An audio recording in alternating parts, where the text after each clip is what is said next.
defensive of the bash, and then also like the incredible attack speed. Yeah, You can stun lock carries even if they have BKB on.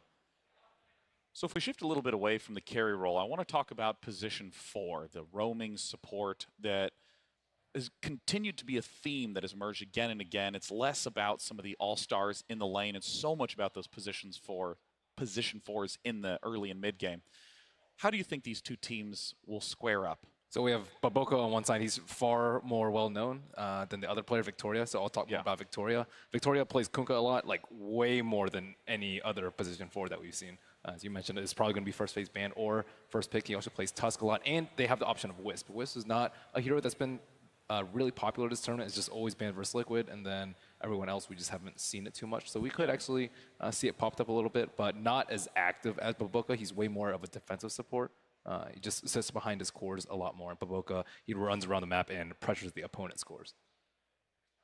And in terms of, how do you think those two fare in the current meta? The idea of being aggressive and proactive versus defensive. I mean, we saw a little bit of like defensive play with Winter Wyvern sitting and camping by the Invoker. It's tough to say. I think Victoria's definitely a lot less flashy than Baboka. You know, Baboka's constantly looking for couriers and doing all these crazy ganks where he's diving towers and cutting in between all these trees.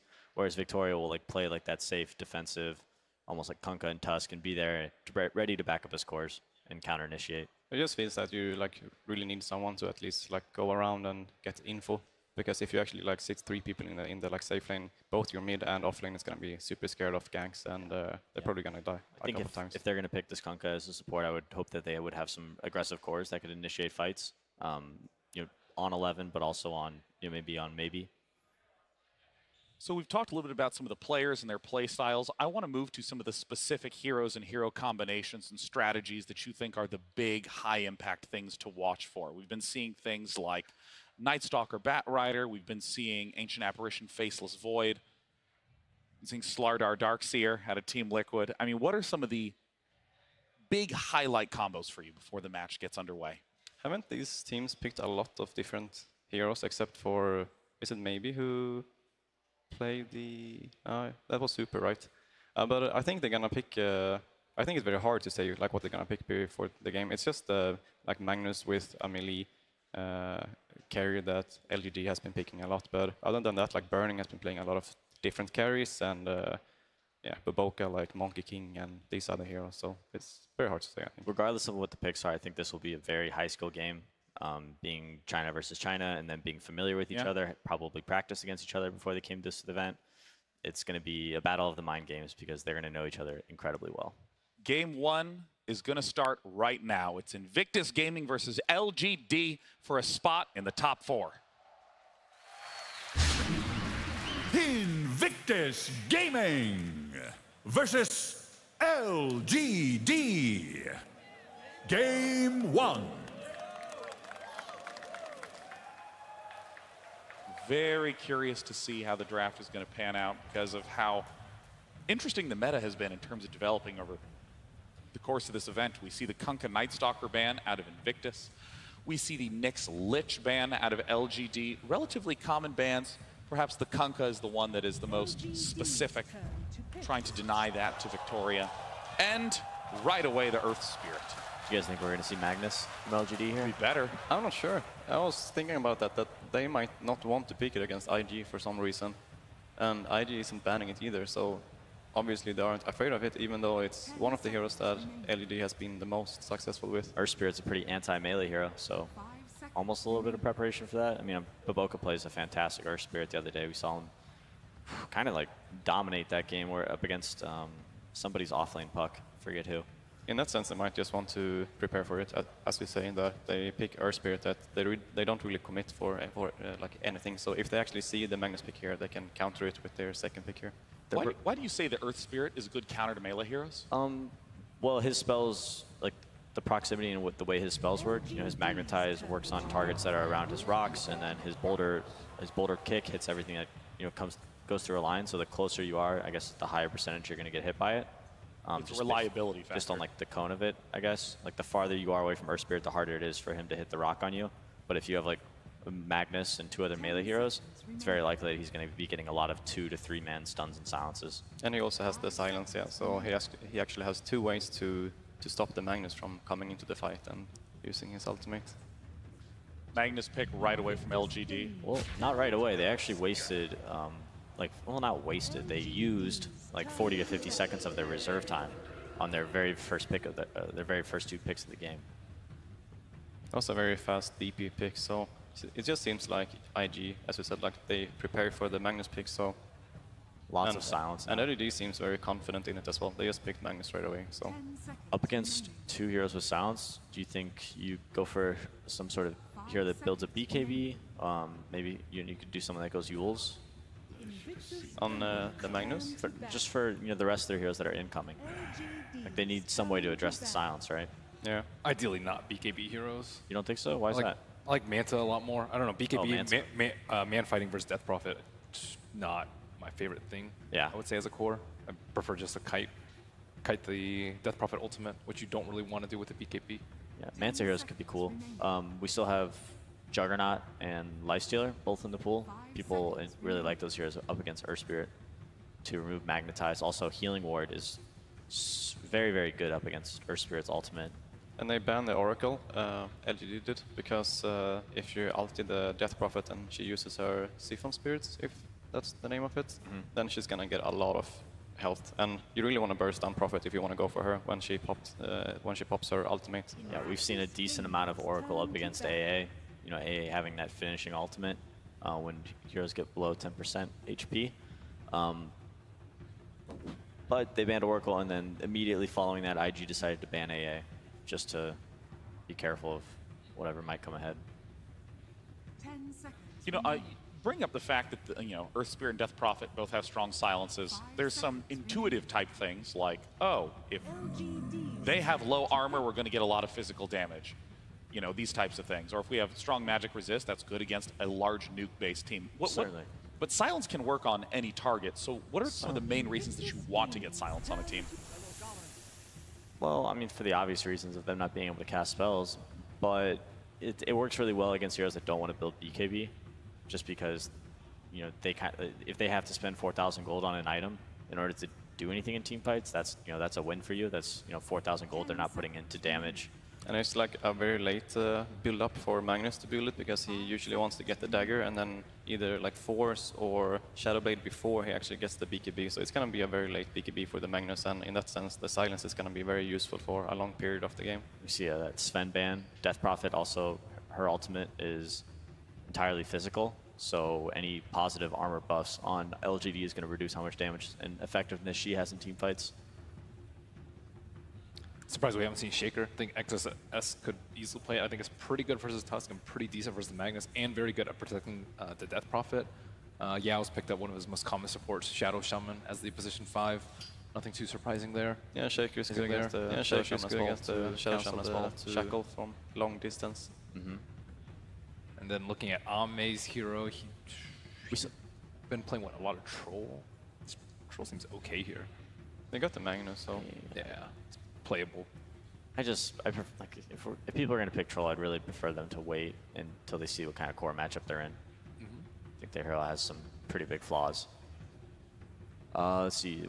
We have Shadow Shaman for Yao. He played it a bit the other day, and they have all this team fight, and they just kind of sit behind Yao, and he runs in and is almost like this sacrificial lamb who drops wards and hides behind trees while they kill buildings. It almost forces IG to fight them, or they just give up their towers. Yeah, there's something that Bulba noted yesterday backstage, that looking at a lot of these lineups, the ones that have lots of big different threats are doing very well. Obviously, Magnus has the Blink RP to set up huge team fights. Shadow Shaman, if left alone, he can throw down wards and knock down towers while you're not looking. I really like Juggernaut right now. I think that it can work. I know the hero hasn't been the most popular hero, and he might not be the best hero, but I think he works really well here. He's really great with the spin of dodging glimpse and getting out of disruptor spells. Also, and just dodging the Earth Spirit when he's gonna silence you and stun you. Tons of tools to deal with Earth Spirit. Also up against Death Prophet, Juggernaut's a hero that builds Diffusal Blade. Most Death Prophets go Yule Scepter, and they Yules themselves to protect themselves during their ultimate. But you can just diffuse her and bring her back down, and you can burst her. Disruptor is a very good pick here for IG as well, because they're gonna have an option to both try to catch the mag and kill him before he gets his ultimate off, but also during the laning phase, because the one thing that Magnus can use to get away is his skewer, and then Disruptor can just glimpse him. So they actually have a lot of kill potential on him now. The XXS Earthshaker. Yeah. Now, we've talked a lot about this fourth pick, where LGD kind of has to throw down Queen of Pain. Yep. They had to pick something pretty neutral. Yeah. Something that doesn't have a ton of counters, but is going to do well in his lane. The nice thing is they saw the Death Prophet first too, so they kind of knew what that matchup was most likely going to be. Struggles a lot versus silences, though. There's 3 silences and an Earth. I mean, this is definitely a BKB game for Queen of Pain. Yeah. You know, I would say second item, treads, and then... Jules is not the best right here, because if he actually like uses the Jules, she's setting up for other spells. Yeah, I don't... You know, Yules is so situational for me on a lot of these intelligence heroes, Storm, Blob, Puck. I don't think that this is the best game for that. I think just getting that earlier BKB and being able to take fights is going to be very clutch. Surprised they made Bloodseeker. Bloodseeker's is unusual ban out unless you already show your 1 position. I think he counters AM and Lycan the most of the 1 positions, so they might be setting up for like an AM. AM actually seems pretty good versus IG. Burning has played it a couple times this tournament, and he's done fairly well on the hero. This is kind of like a free ban for a team with last pick. They say, you know, what's the one hero I just really don't want to play against. Also, they're definitely picking a melee hero to pair up with Magnus here. Yep. So Bloodseeker is kind of an anti-melee hero in that regard. Also, they can't give Invictus a 4th silence. Well, yeah. I mean, they could. All in on silence. They could. Yeah, they might be 2 all in on silence at that point. You know, Dota's a delicate balance. You need to have a little bit of this and a little bit of that. So we've seen Queen of Pain be, again, in a lot of situations where it feels like you need something neutral. We've seen tons of teams go for Queen of Pain. It hasn't really seemed to have very much success at the main stage. This pick's also often a little tough too. You have to pick your 1 before you see the opponent's 1, so you can also pick something more neutral. I think like Weaver's pretty neutral, is like pretty decent in most matchups. Anything anti-melee is how I feel. You know it's coming. Faceless Void. Anti-melee. Yeah, I like it. We've even seen Faceless Void and Magnus Empower coming out yesterday. So, it could have been an option for LGD as well. No, I really like that pick. They've got a ton of great heroes up against melee. This melee core that I do believe is coming for Ame, right? There it is, the Troll Warlord plus Magnus that was mentioned right at the start gets closed out, and Invictus Gaming has some intimidating team fight with the Disruptor, Earthshaker, and Faceless Void. It's time for game number 1 to begin. Each of these teams is guaranteed top 6, but would love to win here today to get into top 4. Take it away, casters. Top 4 is definitely what both of these teams are chasing. LGD versus Invictus Gaming. I'm Toby here with a wonderful Cinder, and man, what a series. LGD versus IG, still kicking hard. We look at the drafts, it's very expected, I'd almost say, of what we're wanting from LGD as well as IG. Yeah, kinda. I think PPD made a good point that these 2 teams have been showing extremely high skill and also know each other very well. So when you're in that sort of comfort matchup, you could almost say, then there's 2 options. Either you try to really take them out of their comfort zone and completely surprise, or you stick to your guns because you kind of have an expectation of what the other team will do. And they've kind of just been, you know, counterpicking, then counterpicking, then counterpicking, while getting their own heroes. There's a lot of heroes, obviously, to highlight in this game. 11 on the Magnus, we've got Boboka, Earth Spirit. The one that I think wasn't given that much attention was the OP Death Prophet, which I think he's maybe the best player in the world on this hero, or at least easily top 3, has been having outstanding games. I believe it was at the Kiev Major that IG were just first facing this hero as the only team. It got respect banned against them.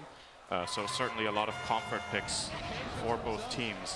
So is that confidence to do it again, first phasing up that Death Prophet. And we will get ourselves underway already. LGD looking to establish map control. And they are going to run that 11 Magnus up towards the off lane. Do you like the Tuskar pickup as well? Something else that LGD has moved into. We see a lot of team fight coming out from him. Is the Tuskar going to offer maybe that presence to the mid lane to try and control OP's Death Prophet? It's a good hero against the Death Prophet in lane, because Death Prophet Prophet is very movement-based when it comes to the lane. You want to, when you siphon, you want to be able to run heroes down, or siphon to disengage or slow your opponent and run away from them, but the shards can counteract both types of play. In addition, it gives them catch. I think it's very nice when you look at how Victoria plays. He generally plays this Kunkka and the Tusk we see here as they were talking about. And I think this is just LGD's replacement pick when they can't get their Kunkka. This is a good way to go. It's similar to Kunkka in the sense that Kunkka has both the aggressive and the defensive potential with X Mark and Ghost Ship, and Tusk is similar. You have the aggressive and defensive Snowball, and the shards can also be used aggressively and defensively. So I think it's just a good like hybrid aggressive defensive support pick that LGD seem to really favor for Victoria. Well, we'll see just how effective it will be in this game. For the moment, Magnus has been forced off that top bounty room. Burning will take it. IG haven't gotten on to the fact there was an observer ward also placed down around the corner. Everything else, as far as tempo goes from the game, what are both teams really looking for here? Are you happy just to let the lanes play out, maybe just look for that rotation gank in towards the mid and let the safe and the off lane just be very passive? Or should there be more rotations to other lanes? Or is mid just the focus?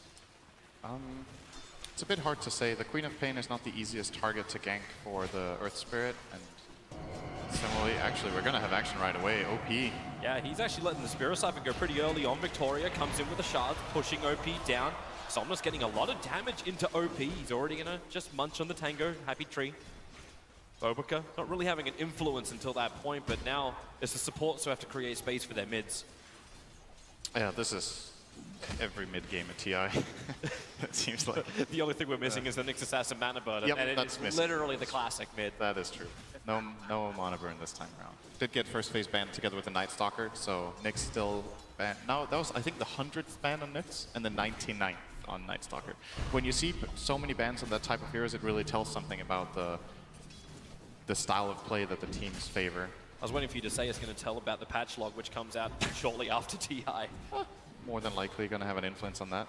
If the hero gets banned so much, it has a tendency to get nerfed. Nice bash from Burning. He's practiced that for years. One of the... Is he the oldest competitor this year? I think. He's 29. The age of the player, I'm not certain. As far as the years of playing Dota, he's got to be up there. He's definitely up there, that's for sure. One of the very old school players from all the way back in Dota 1. Went under both the nicknames of Burning and I believe AAA for a while. That's a long time ago when he played on eHome, like in 2009 or 10. I'll give you a +1 point for your memory, Syndrome. Thank you. I got a little bit of a movement coming out from Yao. Looks like he's just coming up for the 2-minute rune. And Bobica gets himself an action rune, so a double damage may not be enough. OP only has the Crypt Swarm plus the Spirit Siphon, so they don't have that instant. Actually, you do have the Earth Spirit up at level 2, so it's an opportunity. Roll forward, they keep the silence on Somnus, but it's not long enough. And now maybe the shards turn around. No, it cannot lock in Bobica. So Somnus will just burn the south. The gank potentially could have worked just because that level 2 on the ES. It's still successful for IG. You want to keep the pressure up on this Queen of Pain and not just let her farm and play aggressively on that Death Prophet. They want to respond, force the Queen of Pain to buy regen, so you delay her other item progression, and especially when you have that double damage. And oh, nice shards! That's going to hold OP in position. That's not enough. Already used that Shadow Strike onto the Earth Spirit, so they couldn't commit for the Death Prophet with it. And it looks like Bobica is just going to walk away for a little bit, probably use his Flask and his Clarity here and get ready to fight. That's exactly what he's going to do. So I'm not sure if we're going to see him rotate and try to do anything elsewhere. For now, the off lanes for both teams are getting quite a decent amount of farm, as is the norm in this patch. So both of them sitting on level 3, not getting completely shut down whatsoever. The only problem you probably have was for Magnus bottom lane. Troubles, Yao. Here comes your snowball forward. XSS underneath the tower. The shards. It doesn't block him in, but the shackles still holding him in position. The Earth, he cannot get back. Not far enough into the safety of the tier 1 tower. So LGD claim the first blood on the off-lane Earthshaker. Meanwhile in mid, there goes your silence once more onto the Queen of Pain. And she has enough life to get back to the tier 1 without forcing the blink. Had to buy an extra pack of tangos, and he's munching through all of them, I think, here with this aggression. So the bottle is getting quite a bit delayed. Seeing me maybe going for this thing that has become a lot more normal in recent times, going the double null talisman before the blink, or sorry, the bottle, so that he can contest in CS, having a little bit of extra mana and health and the damage output. It looks like the bottle will be coming out for OP though, so he's opting for that more. I mean, I'm not completely sure what the ratios are right now of what mid players do, but I feel like we're seeing more double null than null into bottle. But with DP, of course, if you have this head start, it's very nice. There's a lot of runes that are very good on DP. Arcane is one of the best ones, especially into the later portion of the game. Not so good right now. No, but at least having the bottle, controlling the runes with Bobica, lets them bring Bobica back up to full health and mana, who's now going to be just hiding in a tree as Victoria walks past him, says hello, so they can at least shake hands for the moment. Bobica is like he still wants a rolling boulder forward. Somnus will be able to catch him. Shadow Strike is down. He has Scream at level 2, but with OP there is no way Somnus can commit into the Earth Spirit. And he's going to use this Arcane rune to get that Siphon off of that nuke, and it's very low mana cost, obviously. I think it's pretty important for OP to have this rune right now. When I look at this mid lane is going way more the Queen of Pain's way than I thought it would. He is so far up on denies. 16 denies for the Queen to the 4 of Death Prophet has actually given Somnus more or less a full level advantage in this mid lane with both of the supports helping out. And that's good news for LGD. Getting that fast level 6 on Queen before Death Prophet gets her levels up allows you to go for that key kill in the mid lane that very often swings the game a lot. Yep, and if Death Prophet starts falling behind, if it's Invictus Gaming playing reactionary, then they can't look to use their combinations either, and we can always think about like that big combination that IG have. If you get a good Chronosphere with all the damage that will come out from Exorcism, then you've also got your Echo Slam, your control from Disruptor as well. They're all finding levels on the supports. Just these teams simmering and not wanting to really open up just yet. LGD is getting a small advantage across the map, 1,000 in gold, 600 in experience. It's a small amount, it just means their lanes are going slightly better than IG's. And that's very good for LGD when you also have this Magnus, because what has a tendency of defeating Magnus lineups a lot of the time. Actually, wait a second, Victoria, the roll missed though, so they're not going to commit. When it comes to Magnus lineups, the way we often see them lose is either that the Magnus team gets pressured really hard early on and gets pushed before Magnus's Empower starts really kicking in and giving his cores farm, or that you have the late game carries that can deal with this RP and melee cores. And looking across the board, I think IG would have liked to have a bit more success early on in terms of just raw laning power. LGD have drafted very well around that. All 3 of their lanes are doing very, very well here. Yep. They're just counting their time until the right moment. Are they able to harass that bottom tier 1 tower quite heavily? This is where the catapult wave and is forcing an extra TP. It's Disruptor coming down, rolling boulder, able to connect on the Troll Warlord. Yao and Victoria's here, but Victoria can't get in straight away. That Earth Spirit kick doesn't work, but the shot massively on the money. XSS, at least he can start to create a little bit of space, but he will not survive. LGD, huge kills. And the pressure on the tower will actually make this easier for Arme to finish the job and bring down that first tier 1. This is one of the biggest strengths of Troll Warlord. In this early laning stage, he is extremely tanky. 13 armor. The first point in Berserker's Rage gives 6 armor. He wants to go this Ring of Aquila build. So IG, I think kind of naive even trying for that kill. They TP down the Disruptor, who's level 4. These heroes combining their spells don't have the damage until Shaker's level 6. And a bit of an assessment mistake there, giving LGD some very nice kills. Victoria in the right place at the right time. There was again, kind of that hybrid play with Tusk that was both aggressive and defensive at the same time. He saved the troll and gave them 2 kills with those ice shards. They're going to go again. Victoria, here comes the shards forward, locking in the Earthshaker Q. What can you really do here? Puts up a wall, the Fissure, stunning and keeping the Troll Warlord at least away from the Earthshaker, and OP reinforcements have arrived. The Death Prophet wants a fight, they're going to get it. The Glimpse dragging Troll back into the Spirit Siphon, plus the Exorcism damage. It'll be more than enough to bring down Arme. And with this, now it's going to be Invictus Gaming to push the other way on bottom lane and attack that tier 1 tower. This was a lot better. That was a great rotation, bringing down these heroes, using the Exorcism aggressively like this. I think maybe a necessity for OP as well to get out of mid for a little bit, because maybe it's dominating him so hard. This kind of play, it puts his hero to good use while he's getting out-leveled in mid. At least he secures that bottom tower. And now Shaker's going to TP into mid to try and protect this against the aggression of Somnus and Victoria. So IG get on the board, getting the first tower of the game and a little bit of a kill to boot.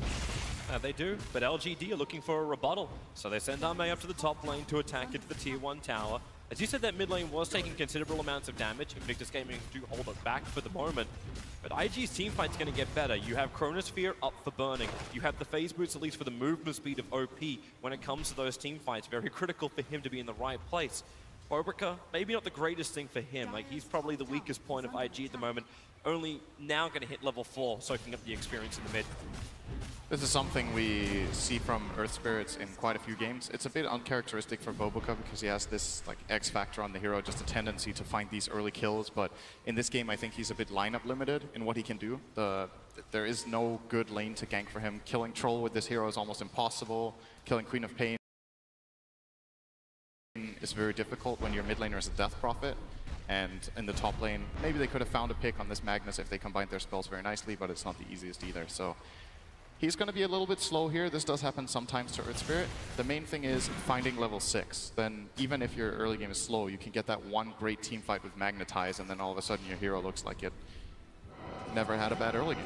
Still waiting for that team fight from LGD. You have Magnus. He currently went for a 4-2-1 build.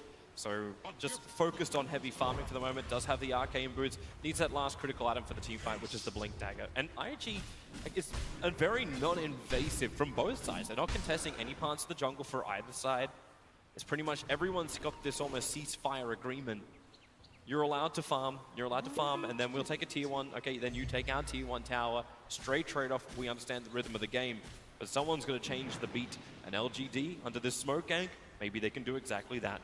This slow-paced game is certainly favoring LGD right now. They're getting through that difficult, or the hardest stage of the game, arguably, for Magnus. He's just been left to free farm. He's been giving Troll and Power multiple times, so the farm is just flowing in for LGD. And 11 will not skill his RP for quite a while, probably just get 4 in Empower, maybe even his talent. Yeah, perfect observer what's going to see him. Victoria starts with the shine, just wants to block him off. Able to do so, Queen of Pain moving forward. The Fissure buys a little bit of time. There's a lot of mana in XXS, but LGD backing off the fight. They really didn't want that. Meanwhile, mid lane is OP attacking with the Exorcism, beating into the tower. They've got the Chronosphere for cover. They've got a Catapult behind them. Not to mention, all 5 heroes from Invictus Gaming have gravitated towards that mid lane. Cute, cute little ghost fishies. Getting the tower. I still, it's so weird to me. This cosmetic is weird. Have you got something against fish? No, not at all. It's just, she calls them her sisters. It's weird. Have you got something against female fish? I mean, I don't want to go there with this. Let's not make it about gender. Oh. Bottom lane, yeah, he comes forward. He's already moved down far enough. He won't be able to avoid the kick from Bobrica. Goes for a quick hex. The wall is up, so he knows he can't go anywhere apart from just Ether shocking. Shackles was available, but doesn't use him. So IG rotate. They do find a kill. But while all this is happening, you've still got Somnus farming up the top lane. Everyone else has gone either into the jungle, into Ancients. Victoria's considering going on OP in the mid, but Armade's got other thoughts, looking for the double damage rune in bottom, but he's not even going for that. In fact, it's going to be into the bottle of OP. We've actually seen surprisingly little stacking from LGD, maybe even none. This Troll with Empower can farm quad stacks of Ancients very easily on level 9, just having this blind from the Whirling Axis. It's a 4-second, 60% miss chance, and you cleave down these Ancients very fast, but they haven't actually been stacking for him that much. Maybe I missed a stack on the right Ancient camp, but doesn't look like it actually. He already killed the big dragon there, and then he was like, whatever, I'll go to the other camp for some reason. They could have probably amplified Ame a lot more than they have by just stacking a bit more. When you have this slow of a game, it's not that difficult for the supports to just make that little sidestep and stack a camp or two, but they've been protecting their cores more than anything with both the Shaman and the Tusk, and this aggressive move looks like it's successful in mid. The Serpent Wards will take this tower. Goes the way of Yao. Just wisely read by Yao, understanding that none of the cores from IG were there, especially the cores which can deal with mass Serpent Wards, which really are not that many. You don't have the range for it, you'll have to tank through the damage, burning, as well as OP are really the only ones right now who can deal with mass Serpent Wards. So they take the tower, and then LGD look towards the top lane. They're ready for a fight. Veil of Discord is up from the Queen of Pain, so amplification is there, the RP is skilled. You don't have mass Serpent Wards, but there should be enough power if LGD can find just that one pick. I think LGD still just want to wait for the blink, you know? Why not? Keep farming, keep building up this Troll and this Mag. As long as IG aren't bringing on the aggression, I'm with LGD for this game with the pace it's having right now. Just allow the farm to continue. Yep. Their gold lead is continuing to stretch bit by bit. It's just shy of 3,000 at the moment, just shy of 4K in the experience. So, yeah, LGD are happy to accept the status quo. There's still good farm coming in for IG though. It's not all this Magnus and power, and now it's gonna start to ramp up now that he has the level 4 in power, and the natural like movement speed of the heroes is increasing. The troll's going for that Yasha, so he's going to be able to traverse the map quicker and accelerate his farm. But so far, Burning has been doing a good job keeping up with this troll more or less. He's about 700 gold behind right now, which I think is definitely admirable under the circumstances of the game. 11 bodies Blink Dagger. So Yeah. it's just that group up. You've got Smoke over on Yao. So if LGD want to look for a fight, they can do so. But is it still wise to do it? Like, you've got that Blink Dagger, you've got the timing right, but at the same time, Invictus Gaming, they get their moment. They actually get the Blink Dagger for the Earthshaker coming on the Courier. And neither team knows. They smoked out of range of the Observer Ward. Maybe they saw him get it delivered, actually. 11, I think, might have got the Blink Dagger under that Dire Ward. They could have seen it, but the Radiant surely doesn't know that XXS has his. He is smoked up. They didn't see it. They definitely didn't see it. XXS now coming forward, looking for that Blink Echo. Who's he going to find? Right now, the Echo Slam. It doesn't get the stun on the Troll. Warlord, you can still get Q's ulti out, however, but the damage. Troll standing his ground. Snowball can pick him up and drag him forward. They're going to find the kill already. Flipping the Earthshaker like an omelet into Bobakar as well. LGD really not being punished when they get caught out. You can at least put down the Chronosphere, combining with the X's, but Yao holding OP in position. They need space with the RP. LGD! They already thought they had themselves a good fight. They end up claiming 4 hero kills. I'm really surprised they tried to go for that. Like, it looked like a good chrono into DP ulti, and they do get that 1 kill on the Tusk, but they were kind of just going in 2-on-5. Disruptor was already forced out of the fight after getting his Static Storm down. They didn't get that kill, and the Troll, once again, just a bit too tanky. That Echo Slam has to connect first. And instead of going for a mini blink there, the Shaker tried to melee Echo Slam, but he was a little bit out of range. Then he has to blink to get the Enchant Totem, and that creates the distance for Trolls. We're going to see it here. The Echo actually, I think it missed completely. It did. Now he gets in, gets the Fissure, and that little bit of damage is what they were lacking. Troll turns around, starts hitting with that high lifesteal, and Victoria brings him in with the Snowball. Again, that both defensive and aggressive play at the same time with the Snowball this time around is going to put LGD in a great position. Now they have the Aegis and a 5k advantage. That really is the sweet spot for LGD. Exactly what they wanted to do. Their first team fight, the reveals of the Blink Daggers. Invictus Gaming not getting what they want. They have to wait until you get Echo Slam back off cooldown before you have these big, long cooldown abilities. It's another minute or so until you get both Void, Ulti, and Exorcism back. That's a good point about the Dire lineup. It's very cooldown reliant. The Radiant obviously have some key cooldowns as well in the RP and the Sonic Wave, but outside of those, when you look across the lineups, it seems like the key cooldowns are more integral to the success of the Dire teams. Just plays around the map than for the Radiant. So whenever these fights happen, LGD are going to feel confident to both farm aggressively and push towers. And with the Aegis, it's going to be no problem whatsoever for Ame to just walk down this right side of the map. Look at his net worth right now compared to everyone else in the game. 9.5k. He's a full 2.5 grand in front of the Faceless Void. You said it was good only team fight and close before. Good team fight and Empower, and there you go. So Sanjin Yasha, Mask of Madness, Phase Boots, minute 17. This is really, really high farm. This is above his standard for Troll, for sure. LGD are now moving that Troll to the top lane. Burning, being forced out of his own jungle. He wants to be able to farm this, but thanks to the Observer Ward vision from LGD, they can see Invictus Gaming's movements around the mid-tier 2. They'll understand when IG also go into their jungle. But the easier way just to make that jungle more fearful, remove all of the outer towers on the top lane. Troll took this tower down in a matter of seconds with Empower, and he didn't even ulti. Just Empower and the Fervor stacking up. This is pretty bad news for IG. They're actually getting crushed after their own aggressive move. That backfired so hard that they lost complete control of the map. Here comes the fight again. LGD trying to keep that momentum and make it even bigger. It's the smoke maneuver. As well, it can break. They don't find a target just yet, but top lane, it's going to be the Earthshaker. RPM up, the solo flip. OP will arrive, but then again, you put the Mass Serpent Wards down.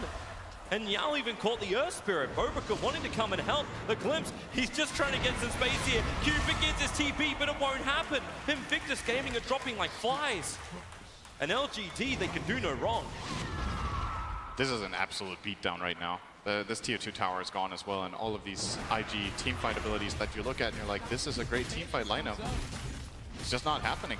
The lanes went well for LGD, the Queen of Pain and the Troll had good starts. They got that one good fight, and their lineup just is snowballing completely. Now the TP in from Welcomeback. Are they really going to be able to do this? The Troll Warlord, man fighting up against the Earth Spirit. OP needs a big fight. Burning looking for the Chronosphere. They'll actually isolate Armade, but remember, he's got the Aegis Immortal. Shake is going to lose his life just to burn this. And Burning, well, there goes your Chronosphere. OP, he needs this kill with the Sonic Wave. The damage amplification is just way too much. Invictus Gaming, 4 heroes down. You know you're going to make it 5. Q can run, but they call GG in sub 20 minutes. LGD, this is a curb stomping by them. Man, this game's just over. Literally. I mean, what do you... IG knew they were going to lose a lane to Rax there. And if you lose a lane to Rax 20 minutes in against a lineup with Magnus Troll, it's not... You kind of feel like it's not going to be possible for your team to come back. It is a best of 3, so they have the next game to look forward to. Generally, in these lower bracket matches, teams try to play to the bitter end, but this game was just so out of hand so fast that it was hard to see IG with any opportunities. And all of it started just to, well, escalate quickly after that Echo Slam didn't connect. They went for the fight. It was the double blink daggers that arrived, and IG needed that to work. The Chronosphere commitment into the bigger fight just made it even worse. And the snowballing went all the way of LGD. Like that mag and power buff up, like it gave the damage for the fight, but we didn't even see it like economically start to work with the farming. So this puts LGD in a position where they have they won every game with and against Magnus on the main stage? I think they've won with it twice. Other games it was banned. The only team that beat LGD at this main stage so far was Virtus Pro. They banned Magnus both games and played really fast tempo against them. Yep. OG tried to take Magnus away, then they lost twice with it. And now IG give it away and get absolutely trashed. I think this is a ban, honestly. I think it's a ban against LGD, and then you try to beat them on playstyle. So you ban out the mag. I think it's the biggest comfort pick for them. It just makes their playstyle come together very nicely. And then still high tempo. I like IG's draft. I thought it was pretty good, but if you fail these couple of key moments into a mag lineup, you're just going to lose. And Invictus Gaming should know this very well as one of the heroes that helped them when they were winning down in China, that big LAN event, which actually helped them get the direct invite. So Invictus Gaming had to scratch their heads, go back to the draft board, and understand exactly what they want to do in Game 2. Because right now, a 20-minute knockdown, getting your head back in the game, and staying in TI is the hardest thing that they will be facing at this event. Best of luck to them. We'll be back to see who can actually fight out Game 2. Will we actually go to a third decider? We'll find out.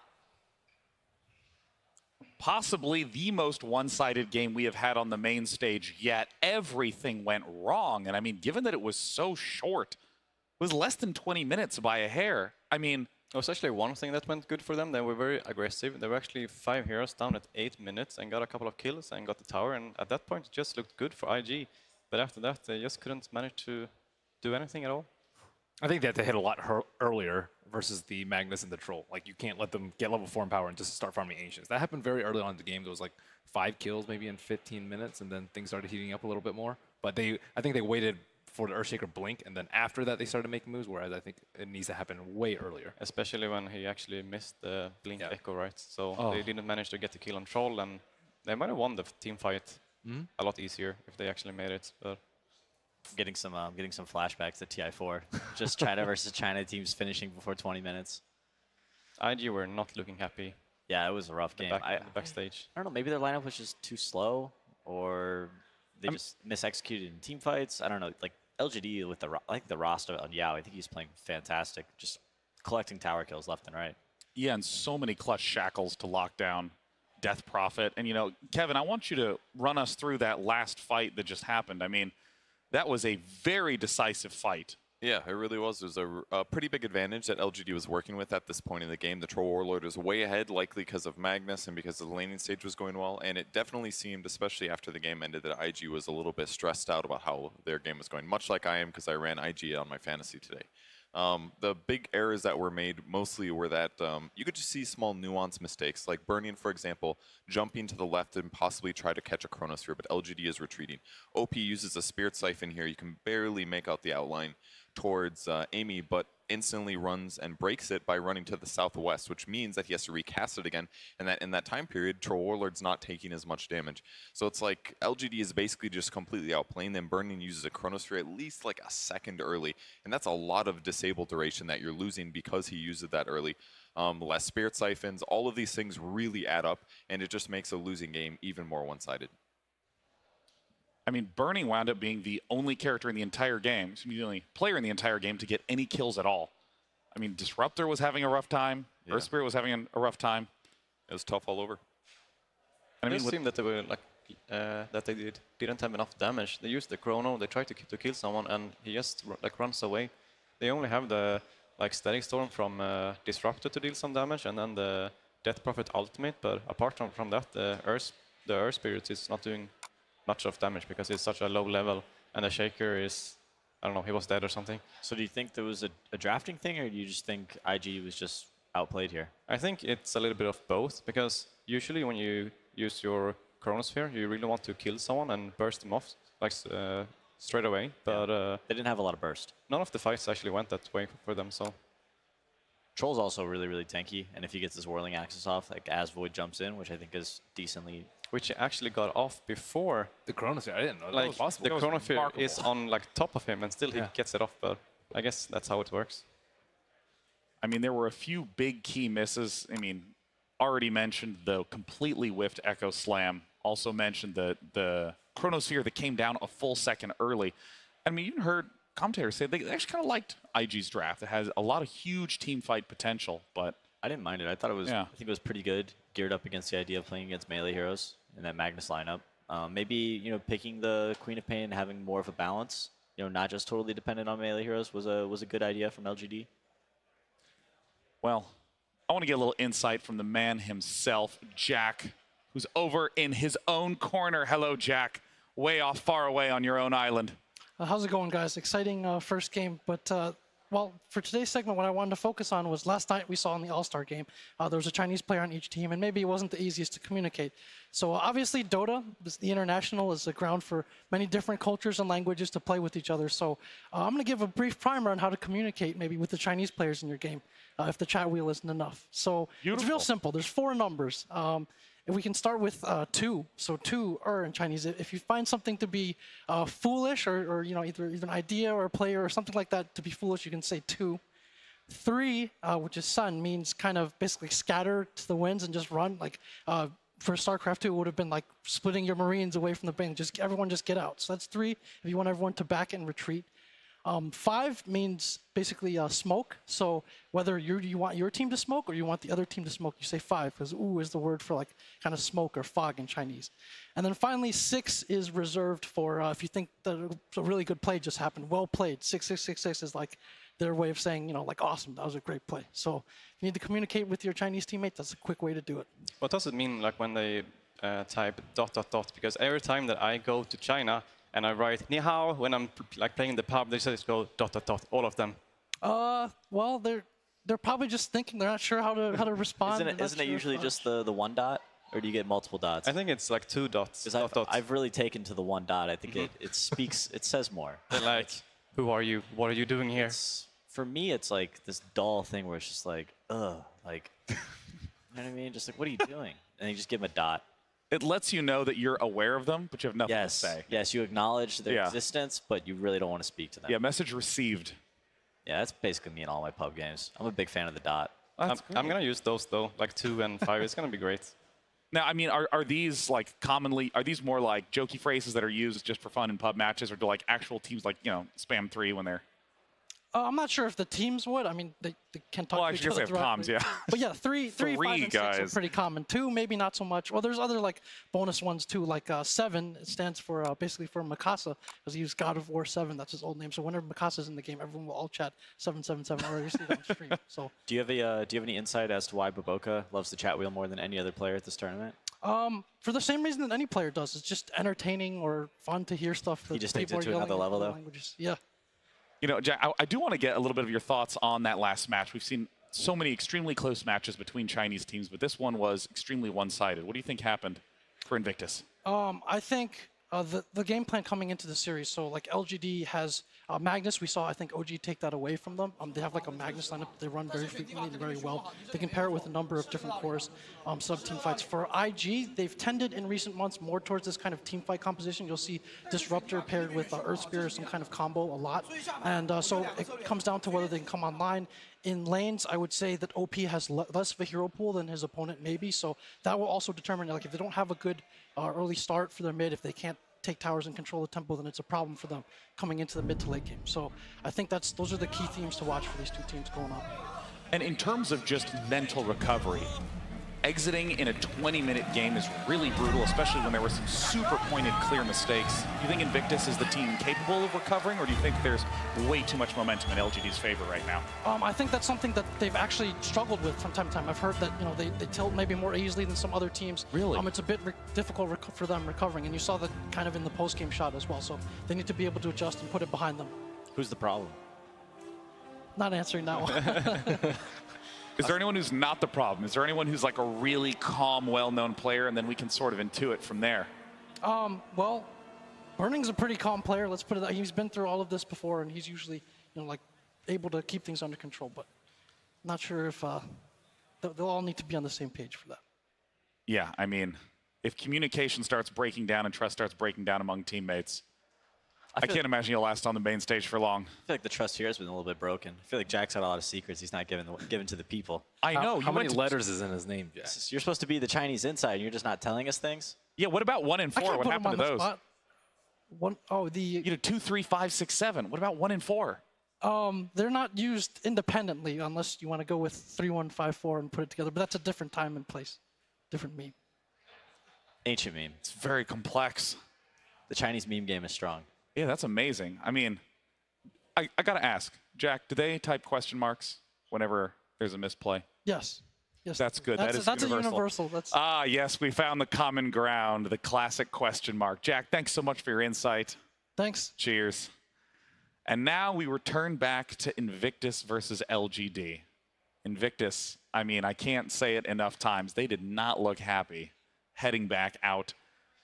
And of course, we mentioned this in one of the earlier days. When teams exit the main stage, they head back to these booths. They actually have metal detectors to make sure no phones or foreign objects can be brought into these isolation booths, just giving them a chance to recoup, but also to ensure that there's no additional outside information. And you would think that might give some teams a chance to calm down, but I feel like it can create a little bit of a pressure cooker if you're having a lot of emotion in there. I think it's just different from teams to teams. I think Fly was talking about it, that like when they went out after they lost, that they were quite calm and just tried to feel that it doesn't matter if they lose a game, they can just win the next one. But it didn't really look so good for IG when they were out there, and it just looked like they didn't have the same read on the game, like maybe why they lost. Maybe some of them thinks it's a draft mistake, and some things that maybe they just played wrong. And that makes it hard for them to go into this next game, because they don't know if they should commit to the same type of draft and type of counter, or if they should try something new. My guess would be just lack of coffee, some caffeine in the morning. Maybe some lack of Monster. Sean, you know what I'm talking about. Oh my God, I've had probably 10 cups of coffee a day, every day that we've been here. It's awesome, man. And it's good coffee too. Yeah. So that caffeine maybe kick in for game 2. That was a quick game, so they could have had that cup before game 1 and it hadn't even kicked in yet. We've been talking so much about IG, the difficulty and the tragedy of their performance in that first game, but what about LGD? I mean, they got to be feeling good. They just have been doing what they've been doing in the other games to pick the Magnus. Yeah, same heroes. Carry. Yeah. Same heroes, same pick orders. Just, this is what we do. Teams are like, okay, we know what they do. Let's beat it. And teams continue where they're just failing. And they're like, nope. IG might have had some disagreement about how they want to handle the Magnus. We thought that it would be risky for LGD to first pick the Magnus because they would have had a lot of time to prepare against it, but they didn't really seem to counter it at all. So maybe some of them like, oh, we should just ban it, and the Q's like, oh, we can handle it. This is going to be our draft, and then this total disaster happens, and then after they're like, oh, why don't we just ban it? Or so are we thinking they're going to ban it next game? I don't know. I would. I think it's 50-50. They have first pick, so maybe they first pick it. Maybe Kunkka was the problem. Maybe they should have banned Kunkka. They did. Oh, did they? I thought they went. I think it was the very first ban of the game. Yeah. I think so. All right. My coffee should be kicking in. There it is. And he's in 20 minutes, be on point. Yeah. I want to just note that the Magnus, a lot of times you think of him for the insane power of the reverse polarity, gathering the entire team together and shoving him out. But I mean, the Empower on Troll, I was shocked to see how far ahead in farm he was. Very, very early. And sometimes you just pick for Empower. Yeah, I think it's mostly Empower. RP's great, but Empower's where it's at. They like pressuring the opponent to make the moves, and we could see that they actually go 5 bottom at 8 minutes, and they also try to go into the jungle on the left room, the bounty room there, where they actually lose the fight. So from that you can see that they really pressured. They want to fight them. They won't let them stack Ancients and get to the Troll farm, because then they won't be able to win the game. The thing about Empower is, like, usually you don't want to be farming neutrals because it's really slow. They don't give that much gold. They don't give that much experience. But if you can get your supports to stack them and you have Empower, you can just clear them out nonstop. And you're okay with trading up maybe a few towers to get these, like, massive Ancient stacks. You'll come out way further ahead. Normally, like, teams don't play in the jungle that much. We don't see any junglers from position 4s. We don't see any Iron Talon junglers from position 3. So it's just not a favorable place to be unless you have a Magnus. So, I mean, I feel like we've discussed the sort of blunt solution if you're against LGD. Get rid of Magnus, right? Get Magnus out of the pool. They can pick it. They're first pick this time. So we may see them play it as say XSS actually better Magnus than 11 in terms of being able to cast RP and turn and skewer. I think he's much more mechanically skilled on the hero. So I wouldn't be too surprised if this happened in game 2, and then game 3 you decide what you want to do. Well, let me clarify a little bit more that, you know, we've talked about just trying to not give the Magnus to LGD. That's a huge strength, obviously, that they've showcased. But if you're IG, outside of that, what is the weakness that you're trying to exploit other than something focused so much around this one hero? Invading the jungle a lot better. That's also a way that you can deal with Magnus, or just kill him over and over. Like, you have to kill him in lane, and then you have to kill him when he goes into jungle. But they weren't really able to do both of them at the same time. So I think your lineup needs to revolve around that, similar to dealing with Alchemist. You have to shut down the jungle.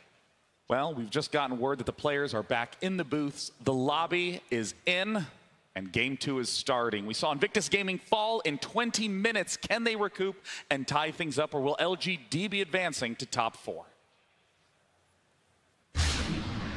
Invictus Gaming versus LGD. Game 2. Magnus is out. Yeah, the more I thought about it, the more that ban made a lot more sense to me. I know I'm Captain Hindsight right now because it's right in front of me, but you're one game away from elimination at TI, and the team that beat LGD banned Magnus both games, and you're trying to beat it. Maybe this game you just, you know, you cut your losses and you put it away for now. Earthshaker, Ancient Apparition. I like what you were bringing up yesterday about Ancient Apparition shuts down a lot of these heroes that have big healing plays. I'm just not the biggest fan of picking the A this early, because it's actually not good against anything right now, and they didn't even pick it with a combo hero. But yeah, I don't think anything. I don't even know if like IG has any tendencies to play heroes that Ancient Apparition would counter. I don't, like, I haven't seen them play a lot of Alchemist. Obviously, no Huskar. Yeah, it's less a lot of games where you actually see A fall behind and you don't have any stuns. Your ultimate maybe don't do that much. Like, I don't know. It's not the best hero to just pick. Yeah, in my opinion. I think position 5s are pretty underwhelming this patch. They might, like, in terms of impact. So AA can have some like global presence where he can still get some things done, and the cold feet stun as well is it's not too bad nowadays, but could also just be taken away from Invictus Gaming. I think Nyx plus AA is a very, very good combo. So maybe a deny pick. Maybe. I mean, the alternative was Shadow Shaman, right? Yeah. Would you rather pick Shadow Shaman or AA in that spot?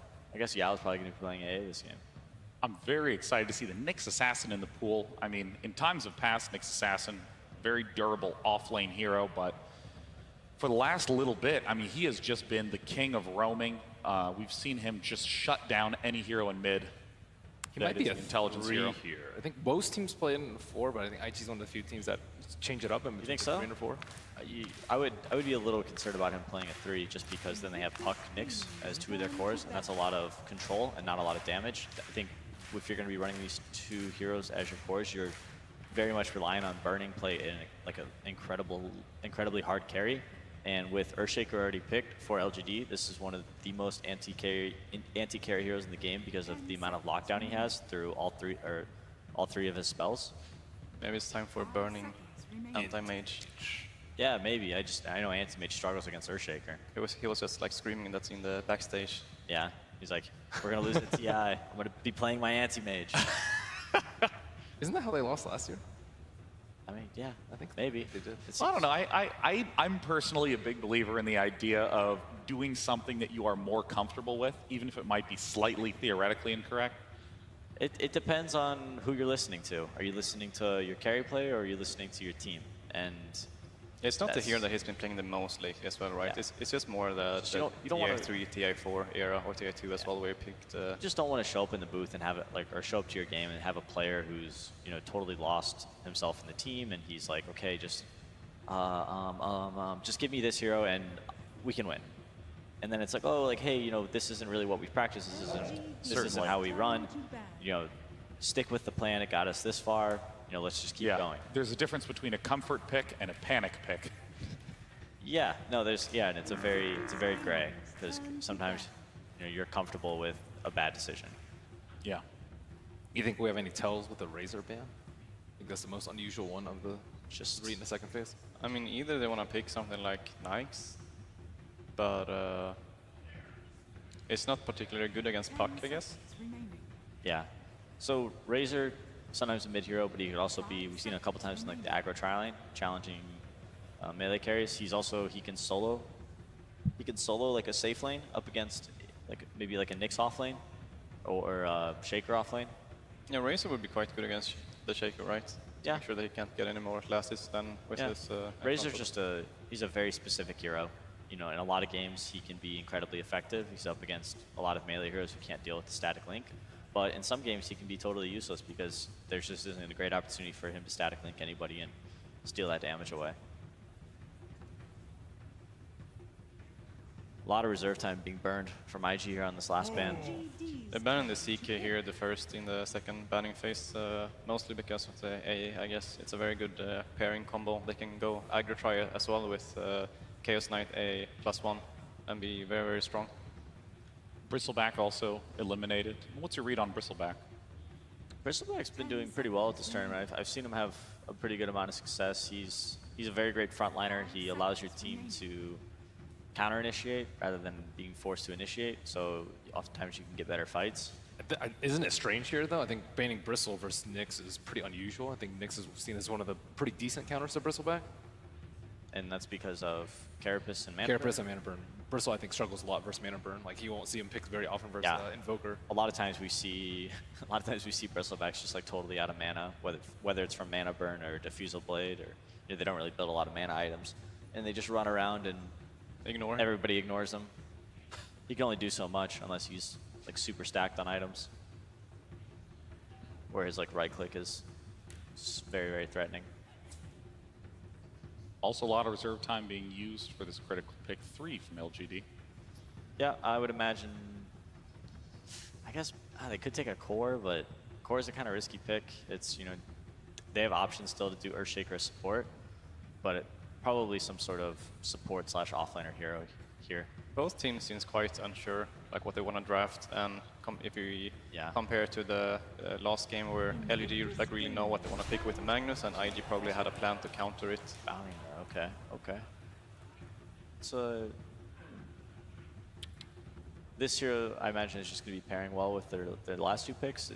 There's not a lot of tells right now that say, hey, Bounty Hunter is a great pick, but committing to the idea of Earthshaker being in the off lane, and then they're going to be running Bounty Hunter as the 4. 5 seconds remaining. I don't know which things can easily dispel track, but you think this is a way to track down Puck a little more easily? Puck doesn't really get affected too much by the Bounty Hunter. The track is obviously nice, but a lot of times Pucks will just build Yules anyways. Here's what Sean was talking about, something to purge the track with. And it's also good against AA, as we spoke about the other day, that you can actually...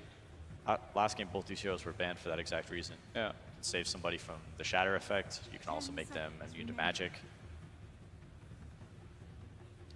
Pairs very well up against whatever might come next. They could still do Alchemist. They could still do Huskar. They could do... What was the other hero we've seen with Oracle? Seen Sven. Yeah, Sven a lot. Sven, yeah. Sven is still in the pool. Yes, I would say melee cores struggle the most against Bounty Hunter because of track movement speed. We were talking about burning possibly going on anti-mage. They just stole it. Strong heroes and snatched right away. LGD are going to be running the AM. why it's very good with the Bounty Hunter is because Bounty Hunter is gonna go around and place deep wards and scout the other heroes, which is gonna make space for Antimage to farm because he doesn't really want to fight early on. He wants to get this Battle Fury and possibly the Manta style before he even wants to join a fight. So Bounty Hunter is gonna try to make that space for him. They could bust out a Drow strat, actually, now that you see the anti-mage up. I actually like Drow a lot to counter the anti-mage, and Alchemist right away. Push him down, but they will pick the Alchemist. Very common pairing with the Oracle. Looks like it's going to be And it's also one of the better heroes against Antimage in the sense that Antimage wants to farm, you're like, hey, sure, I can farm, but I have the Evil Screed. Yeah. Yep. You can give some Aghanim Scepters to his team. Yeah, and I mean, I can't overstress what you were saying enough, Ake, about the Oracle Alchemist combo being great. Oracle's ultimate preventing any healing or damage. It is unusual to see Alch pick versus AA, though. Usually you see like an Alch picked when you have a ban immediately after. Oracle just has more responsibility this game to be on top of it. Yeah. That's like the great thing about playing as AA versus Alchemist is you see this Alchemist cast his ultimate and you go, okay, he has too much regen, we can't kill him. But with an AA, it's, you know, let's just go on Alch, he can actually die. So hopefully, I mean... Then if Oracle throws down the magic community and then the ultimate in time, then Ancient Apparition's ultimate will wear off, and then Oracle's ultimate will wear off. You have to wait 3 or 4 seconds for the A ultimate, like 3 or 4 seconds into the ultimate before you cast Oracle ultimate, because the Oracle ultimate can't wear off before AS ultimate. Correct. Now this is interesting. Alchemist is absolutely going to be the big gobbler of all the money on the side of the map, the LGD, or excuse me, on the side of Invictus. But Lifestealer Puck, a very nice, aggressive combo. Yeah, this is these cores match up really well against both Lifestealer and Alchemist. I'm sorry, versus Lifestealer. I'm just a little worried that they don't have enough team fight to defend their towers. And of course, the final pick, Ursa. Oh, and it's also going on Sumnus, aka maybe. We apparently running it in the mid lane. And look at this, XXS is going to be on the puck. An interesting match given that Anti-Mage and Alchemist both want to gobble up lots of farm. Who will be able to win? Let's head to the casters to find out. Invictus Gaming have to mentally drag themselves off the floor after game 1. At least they know for game 2 with this draft, the game is going to go a little bit longer, Synderen. It better. if it's shorter, then they messed up real bad. Generally, Anti-Mage doesn't win games before minute 20. That's a very rare sight. Totally different draft. They've switched it up a lot for both sides. This is, is there even a repeat pick from the last game? The Shaker was a pick in the last game. Apart from that, we have 9 new heroes, I believe, in this one. Yep. A lot of things to take in. Mainly, the fact that Maybe has the Alpine Ursa set is something that stands out to me. I don't think I have seen this. You're such a cosmetic thing. This is very... I'm actually not, though. I'm really not, but that one stands out. Obviously, this set... should I talk about this much? Maybe it's not that interesting. Probably not. Actually. Let's move on. I'm an expert in how to dress up your characters. That's what I talk about. So anyway, let's talk about the expert and the other stuff. So you're running an Alchemist for Invictus Gaming. You've got that insane amount of farm that can come up. Now, one of the weaknesses when you run the Alchemist is with all the stacks against a Bounty Hunter, he should be able to keep track on all of this. Pun not intended. So how, as Invictus Gaming, do you protect your farm? Do you protect your progression with your heroes? So that's a good question. I think this last pick, Ursa from LGD, is going to do a really good job in this game. When you see these cores, you know the Puck is the only core that has a matchup against Ursa that is even remotely favorable or decent. And he can't play mid. The dire heroes can't really be placed in that way so that it makes sense. So it has to be the Alchemist versus Ursa. We saw this earlier in this tournament. I can't remember which team tried the Ursa against the Alchemist mid against IG. It was Liquid, actually, earlier in the upper bracket that put this Ursa against Alchemist. And OP did very, very well on the Alch. That was impressive to watch because historically this has been an awful matchup for Alchemist. But we'll see if Maybe can do a better job here than Matumba did in that game. LGD at least seemed to believe in it. And the Ursa has a good matchup in the game. That's another thing. One thing is the lane, but Ursa matches up well against both the Alchemist and the Lifestealer and the Nyx Assassin. It's actually a really nice Ursa game overall and might be able to create the space that Ami needs on Anti-Mage.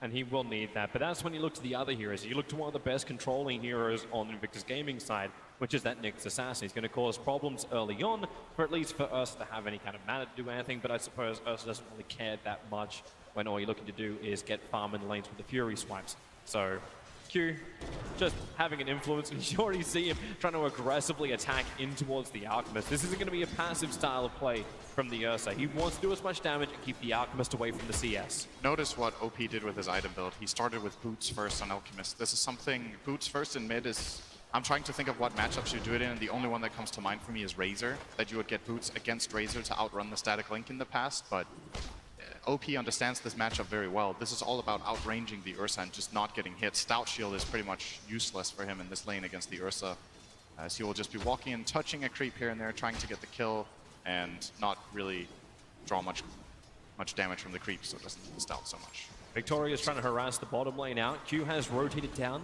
to help out XXS on that puck. But Victoria, oh, the stun will be there from Q. They don't have a lot of damage. They've only got the orb available. Q, very, very low. Thanks to the damage from Yao, they'll let the dust go so they can see Victoria. But XXS, he needed to connect with the illusionary orb, but he doesn't do so. Actually, so Victoria will stay alive. I think he could have killed Victoria if he didn't jaunt there, but he was worried about dying himself. But, you know, AA used his cold feet. The anti-mage doesn't have mana break. Could have tried for it at least, but taking the safe approach here is XXS, and so is Victoria. He'll end up denying himself. Very safe way to die. Nowhere near as OP as it used to be. XXS has to just jaunt back to the tier 1 tower now. But yeah, now with having that extended death timer when you deny yourself to neutrals in the early game, not as simple as it used to be. OP still having some fun in mid. In fact, Somnus may be having just as much fun. Oh, he got an Orb of Venom. This could be a kill. OP, he's already got 5 of the stacks, and now a Fury swipe. Somnus has the damage required. And the Alchemist, he was being very aggressive against the Ursa and pays the price. That courier delivery was right on time for him, getting that Orb of Venom and the Tango pack. Well, he didn't really need the Tangos there, obviously, but the Orb came in. Q, was not ready for that. He just missed his stun on bottom. They could see him with the Sentry ward. They wanted to kill Victoria, and Arme was forced to be a little bit more aggressive. They haven't found the Sentry, and now, okay, it's Sentry for Sentry. And that obviously favors LGD. They just want to make sure that IG don't have any Sentry. They don't really care about their own.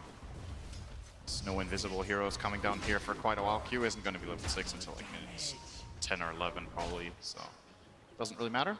It will take time. Burning's still having a good time on the top lane. He is neck and neck for the highest CS. Somnus is actually the man who is leading at the moment, 18-5 to the 16-6 of Burning. But it does mean bottom lane Nyx Assassin. Well, this is one way to catch up in your CS for Arme. Just help get the kill. It's going to be Yao who takes the kill on Q. Do you want to delay that 11-minute timing for Invades now? Especially as XSS takes even more damage. Victoria just hitting so hard. I got the double damage. I mean, these lanes are going very, very well for LGD. Mid lane, OP, oh, maybe just used overpower and hit 2 creeps first. That was a bit of a misplay. Yep. And OP will stay alive. I think it would have died there, actually. Maybe could have run him down and got another Earth Shock off. This is just problematic. They need to actually bring the Nyx Assassin back to the mid lane to try and create space, but you want the levels for the Alchemist as well. He's getting boots and bottle delivered on the Ursa now. This is going to be so difficult for OP, but he's managed to find pretty good CS on the Alchemist. Sitting on those 18, and now he can retreat to the jungle to farm some stacks that don't exist. Oh, Q's trying to do it. He will make one, and Q will make the other one. And they should both be successful here. Good timing. And it's leaving the bounty in for him. Much needed money for OP. And Victoria, now we look for him. He's got 2 Observer Wards available, and he'll want to try and check it out. Alchemist disappears from the mid lane. His flags of warning bell, the bounty hunter now turns from lane harassment into camp watching. And he's going to do exactly that, right on top of OP. Even leeching the experience is worth it here. He could potentially kill him here if OP gets a bit too low. Looks like he will be bottling. And no chemical rage. He can snipe the courier. He's got the 2 Observer Wards. They need that vision. Courier turns around to go towards Q. He's not going to kill that courier without Janata. Somnus is rotating over, looking to go in towards the trees. OP's already back behind the tower. And with Q nearby, maybe this isn't the wisest choice. OP is probably just going to jungle now for the next 5 to 10 minutes. Instead, just walk back to lane maybe once in a while, put an acid spray down to protect his tower. But apart from that, he will need to farm here. At least Bobika's nice. He's prepped a triple stack plus a double stack just to the western part of where OP's farming at the moment, but Victoria, he's watching like a hawk, and you're right, he's waiting for that right opportunity. Without mana for Shuriken Toss, he now has it available. Maybe Victoria has that damage required. He'll go for the first attack, still got the toss available. He's waiting for OP to drop a little bit lower, and the Shuriken Toss, it will be enough. This is the problem. He was going to come. Oh, yeah. That's such a big kill to get for that bounty hunter. It's a lot of experience going his way. He can choose to skill Janata now if he wants to. Maybe get a courier snipe a bit later. Set up for that. And more space arriving for LGD. Somnus is now not just heights like on CS. His net worth is sitting about 3.1k compared to the 2.5k of the Lifestealer. This is really problematic. The fact that Ursa is going to be the man with momentum. And right now LGD have the map control. They can even look towards Roshan, and there's nothing IG are really ready to do to contest them yet. Your Alchemist isn't big enough. Burning's fighting farm, but until he's got Armlet, he does not want to fight.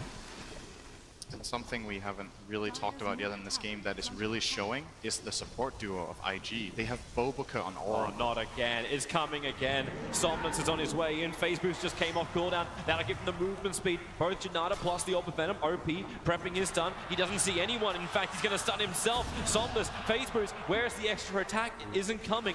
He went to the right, Somnus, and OP went left. Burning is in the neighborhood. Bobuka's here as well. And Somnus, this is a big rotation. They want to make it work.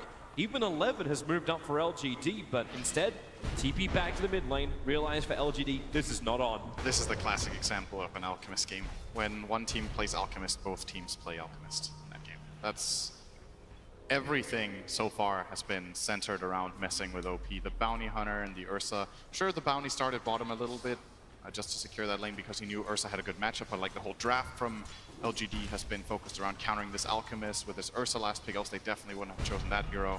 And the Bounty Hunter is being really annoying. And you know, this is what I was trying to get at with this Bobuka Oracle. Oh, actually, this could work. Yeah, they put it down. The question is, can they hold him there? They lost the vision up the high ground.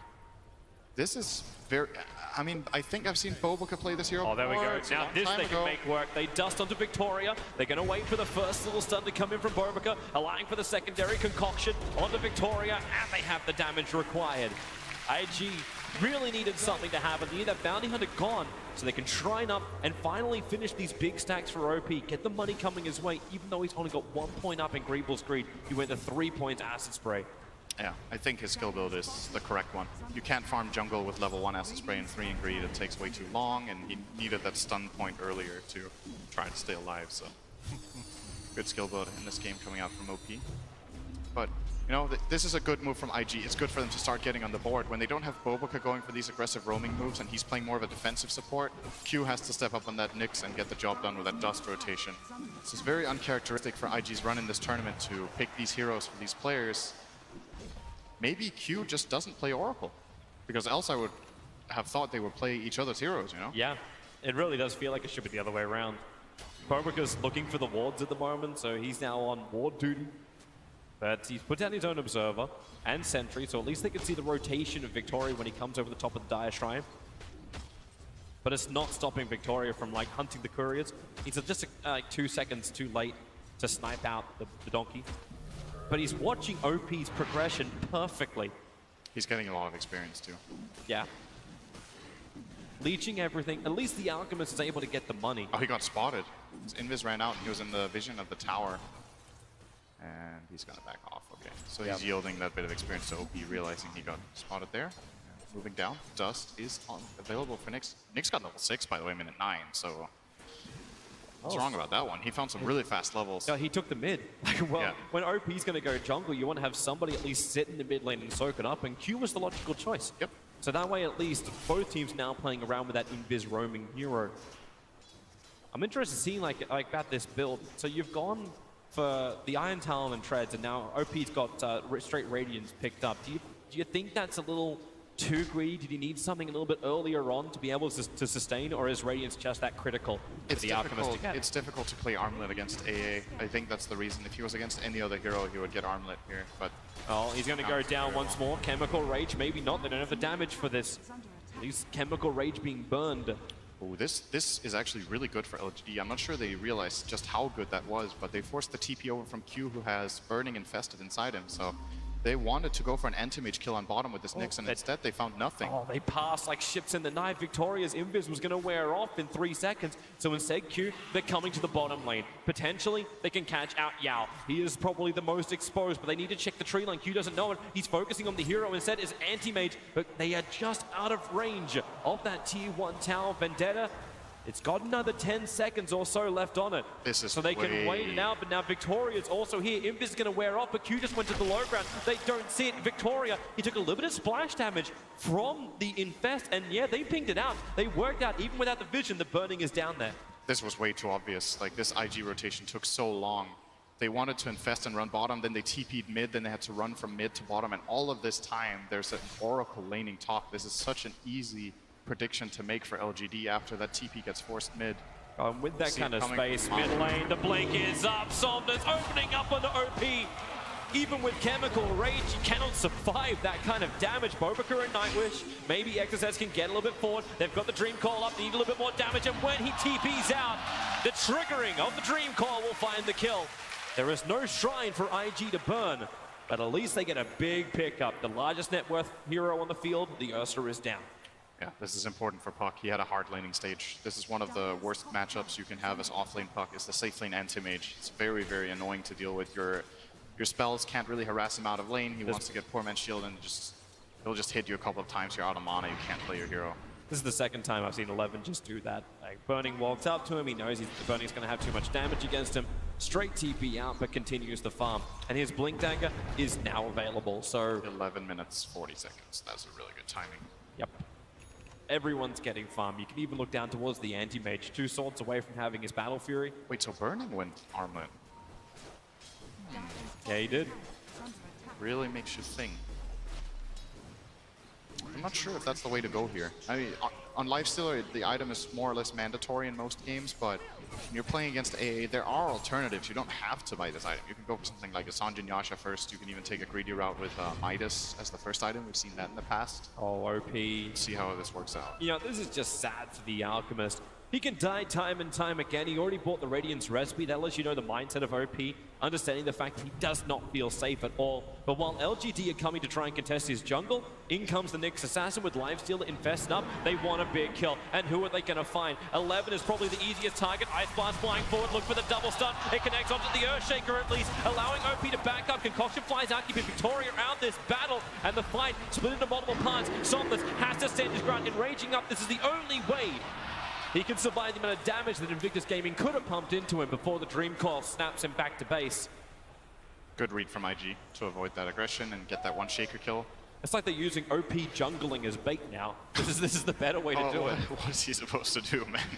There's not much else Alchemist can do. It's like, I'm going to play in the jungle. Please play around me or we lose. That's the game plan here. And IG doing a good job there. The downside for them, of course, is that Ame is just going to free farm. They don't have good tools of dealing with this anti-mage apart from the infest. And now that they have to use it to protect their Alchemist, Ame will be getting a very good timing on Battle Fury. Looks like a 15-minute Treads Battle Fury here. Actually going to jump aggressively. Bobica needs to actually have like that Dust and Sentry. In fact, he's going to commit it. Victoria and Bobica get to battle against each other. Victoria, okay, support has arrived. Oracle, say goodbye. The Blink Dagger in a fissure with Ice Blast combination in Oracle does fall. Easy pick, and they get the mid tower. This is when it starts getting scary for Alchemist. It's one thing that you get ganked, but when you start losing your towers and the enemy team can easily invade, that is the true challenge here for OP. That mid tower gone makes it so much easier for LGD to access. They get through there and immediately force him away. And yeah, it's nice it's getting bounty runes, but this Alchemist is having a really hard time. When you're Alchemist and you're not top net worth minute 14, it's a bad game. It's a really bad game. Well, LGD, they're going to go for their big thing. We knew it was coming. It's going to be Roshan for Somnus. And they understand that Invictus Gaming will do nothing to contest this. They're still looking to try and find their farm. The Blink Dagger needs to come over on the Puck. You need the Alchemist to have that Radiance done. And Lifestealer, well, you have armor to start with, but that's still not enough for Burning to fight against such farmed heroes. Somnus, there it is. Easy done. Easy wrangling for the Cowboy. IG need to mount some level of defense here. Like, they've tried to get aggressive. They've tried to do these vendetta ganks with the infested Lifestealer. But this isn't going to work when LGD will just 4-man down one lane. At the moment, they're just doing a 3. They don't even feel like they need the Earthshaker. He's sitting on top with his Echo Slam ready to rock. It's just waiting, pushing the tower. There's actually a TP in from Nyx here. They want Infest. Yep. Could find a kill on 11 again. Looks like it will happen. Yep, Vendetta hit, follow-up stun, and the damage will be more than enough. He has the Echo Slam, but he'll go for the Totem instead. No reason to burn the ult, no more creep waves around him. So Invictus Gaming, at least they're getting something out of this map, but the odds are definitely against him for this match. Yeah, it's rough right now. They have to play for what they can get. This is a nice kill. It's probably the best realistic kill on the map for them right now. This Nyx plus Lifestealer, I don't think have enough damage to kill Anti-Mage if he's full HP. So they have to settle for that Earthshaker or trying to maybe kill the... I mean, yeah, well, supports or Shaker seem to be the only targets that they can reliably kill. Well, at least Puck now has his Blink Dagger. So jump and initiation, control, potential ways for Puck to escape when Ursa initiates in, as opposed to just standing there. As this battle up on top, it is on both sides of Q. Spike Carapace creates a little bit of extra space, but now Nyx Assassin knows he's dead. 6 charges, no reason to burn him. Somnus now finding his 3rd kill of this game and will take his 2nd tower of the game. And they even have that track to amplify their gold gain as well. I'm imagining we're going to see Victoria and Somnus combine a lot right now, trying to just take advantage of their power spike together. Track plus Ursa is a very potent combination. When he has good core matchups, there's so many heroes you just feel like you can kill everywhere. Oh, they're waiting. OP in the wings. Here comes your Ice Blast and the Echo Slam. Way too easy. And Nyx Assassin TP's in very quick into the Vendetta. Even Sentry Ward. LGD is finding all of this vision of Invictus Gaming. They're putting down a defensive observer watch. They lost their one near their Ancients before. And now they just lost the other one protecting the bottom shrine. And goodbye Tier 1 tower. Q's watching this and he knows he can't do anything. Even with a Blink Dagger Puck, this is dangerous to attempt. Victoria's looking. If he walks down and finds XXS, this could be a kill. Especially when Yao's in the neighborhood. Ice Blast is on cooldown, but 1 second it comes back off it. Does Yao know? Here goes your orb already. He'll jaunt down, then blink to the safety to Tier 2. Somnus blinks with him under the Tier 2 tower. Q starts to raise the Carapace. Good phase shift. Dodging that Earth Shock. Make sure he doesn't have to use Coil. He might even have died expending Coil. Ursa could maybe have run him down fast enough. Critical items arriving for OP. He's got 4k gold in the bank account. He's coming to buy up his Radiance. So as long as he doesn't die on the path there, he'll be okay. Yeah, they don't dare sending out the courier for it, that's for sure. But his chemical rage is wearing off. If they actually got any kind of vision on him. This is dangerous, OP. You're gonna go for it. That's one of that's Alchemist YOLO. That's his version of the YOLO. What just happened there? No chemical rage, walking into a dark place on the map. They're even dusting, expecting Victoria to be nearby. It did clip the Bounty Hunter, and that's enough to force Victoria to TP back home. Now Alchemist is going to start finding some good farm. He needs to ramp up very hard. I'm curious to see what itemization OP thinks is the right one here.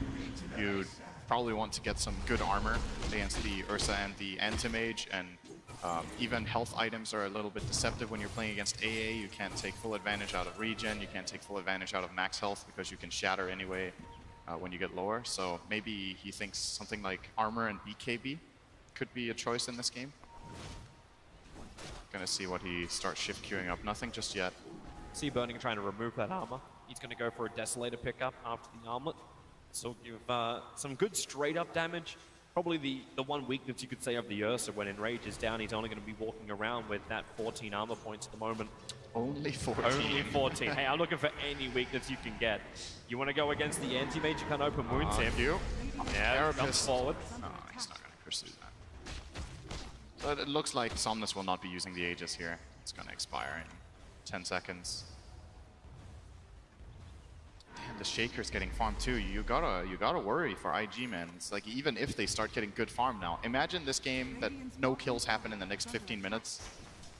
Normally, I'm not even favoring the Alchemist team. I think they really need to get something done with this Radiance. And normally you would lean towards him. They do find something. It's going to be the Bounty Hunter. Nice. No way to escape out, and Q will find this kill. And XXS got a tower. it's important that IG try to open up the map a little bit as well, getting kills so they can move out a little bit, having some hero hit towers. They're trying to get vision on top of the hillside so OP can take the observer ward. They need to get him money, or is Bobika going to do it? Okay, Bobika's going to take the money. He needs to buy the 4-staff anyway, so that's fine. Everyone needs some money. But this is good space creation, so you lose the aggressive vision from LGD. This was what was allowing the bounty hunter to, one, understand exactly where Invictus Gaming were farming, but two, could also see moments like this. The smoke gank positioning from Invictus Gaming. It's an infest into the puck. There's many delivery systems to get Burning to the front lines. He's going to have the first use of his Desolator in the fight as well. But 11, great positioning. If this push does come, they're going to find him. And in fact, now, Nyx Assassin scouts out everybody. Looking for the target. Victoria in through the rear. The smoke's already broken, so they know there's extra help there. The silence is out. They want the Ancient Apparition down. They want to ensure that the Chemical Rage is able to have his full regeneration potential. But BKB just got done on the Ursa as well. Somnus is ready to fight. Q was stalking behind, but Vendetta is expiring, so he has to walk back. Look at X. I don't know if they're getting this tower. I think he's in a nice position, the back lines, but now the jump forward. Somnus triggers the BKB. Burning needs to retreat back out. This concoction from OP flies down towards the Earthshaker. They're keeping him out of the fight, but the damage to the Alchemist is ridiculously huge. And Armay joins the fight as well. Bobika on the run, low on mana. They can even mana void if they want it, but it is not required. IG once again on the run from LGD. Blink on cooldown for 5 seconds time. Q trying to retreat back to tier 3 towers and LGD. They're going into the base. They're still tier 2 towers up. They're fighting into these shrines, bringing down Burning. The buyback has to come in. Somnus is in range. He'll wear off in a second. His BKB is also down, but where is the help? No one's there. Burning's on no life, hiding in the trees, not even going back to the fountain. He's worried about the Ice Blast from Yao, which is on cooldown, so now finally he'll start his regeneration. But Invictus Gaming, frightened kittens running away from the dog. That BKB reveal from Ursa is just game-winning. This is at least something to get back. Yep. TP's coming forward, Victoria will fall, but that bounty hunter is worth 289 gold. So we're going to see it here. He jumps in and claps and insta-BKBs, and they're trying to counterplay with stuns because they don't know he has it. So both the Alchemist stun and the Nyx stun don't really have any impact. And OP gets killed off immediately. They have tracks, and now they're just going to run them down. This fight is over, and the moment he jumps in and pops BKB and gets the clap off, the fight is won. And IG just don't have the information. If they knew he had BKB, they won't go for that play, but maybe gets them with that surprise play, and it's really hard. Big win again for LGD. They're just destroying IG today in the series. They really are. This is that type of confidence, which is even more scary for their opponent if they do win this, up against Team Liquid, who will be watching this game very, very closely to understand how LGD are just being so superior to Invictus Gaming at the moment. Their advantage is 12k on the experience, 10k on the gold. Everything's looking sweet for LGD, as long as they don't let the Alchemist get out of control. But so far they're doing a very good job of keeping OP down. And the kiting just has not been there. That BKB from Somnus is just too good in the fights. So Puck's Dream Call has little to no influence. They have nothing to deal with him. They actually can't do anything about this BKB on Ursa until they get axed on that Dream Coil or a Basher or something like that, but you can dream of the axe. Maybe that Hand of Myers, the puck is picked up and get him closer to level 25 if they can survive that long. Ambitious. Yeah, very ambitious. Ambitious thought process. Don't worry, guys, we can hold It's also ambitious. 25. Bottom lane, the initiation's coming in. Ice Blast will connect on the puck. It was Q who was starting the fight onto 11 behind the tier 2 tower. They were just hoping for a trade-off, and it just does not exist. And Yao gets up a very aggressive ward in this top lane before TPing out, so there's kill potential up here later for Ursa and Bounty Hunter. It's likely that Alchemist wants to move into his jungle at some point again up there. He's not going to catch up enough by just farming the right side triangle of the map. He's going to have to try to get active somewhere else to really catch up, and if they can punish him when he does that. Well, right now, the safest place to be is actually the LGD jungle. But Invictus Gaming, they will 5-man smoke around that dire triangle camp, and they're moving in. Now, the Radiance is actually turned off, so the creep wave is not burning.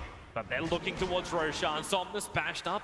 He will still, however, get it, but the initiation of the backline, again, yeah, priority target number 1 for Invictus Gaming to kill. They can move towards Victoria. Able to get the sum with a 4-star from 11. Gets him back outside the pit. The Ursa is the big one. He wants a battle against OP. Locked in. Bobika's done the work. So that's false promise available, but doesn't have enough life to stay up to get it off. So one support for one support. The fissure, it connects on Puck. He got into the tree lines, however, but now under the shrine. Burning, maybe this is fine. Concoction Sun onto the anti-mage. Somnus back into the fight with the double Sun is doing work. The silence as well. Arme so low. And the start of the echo slam.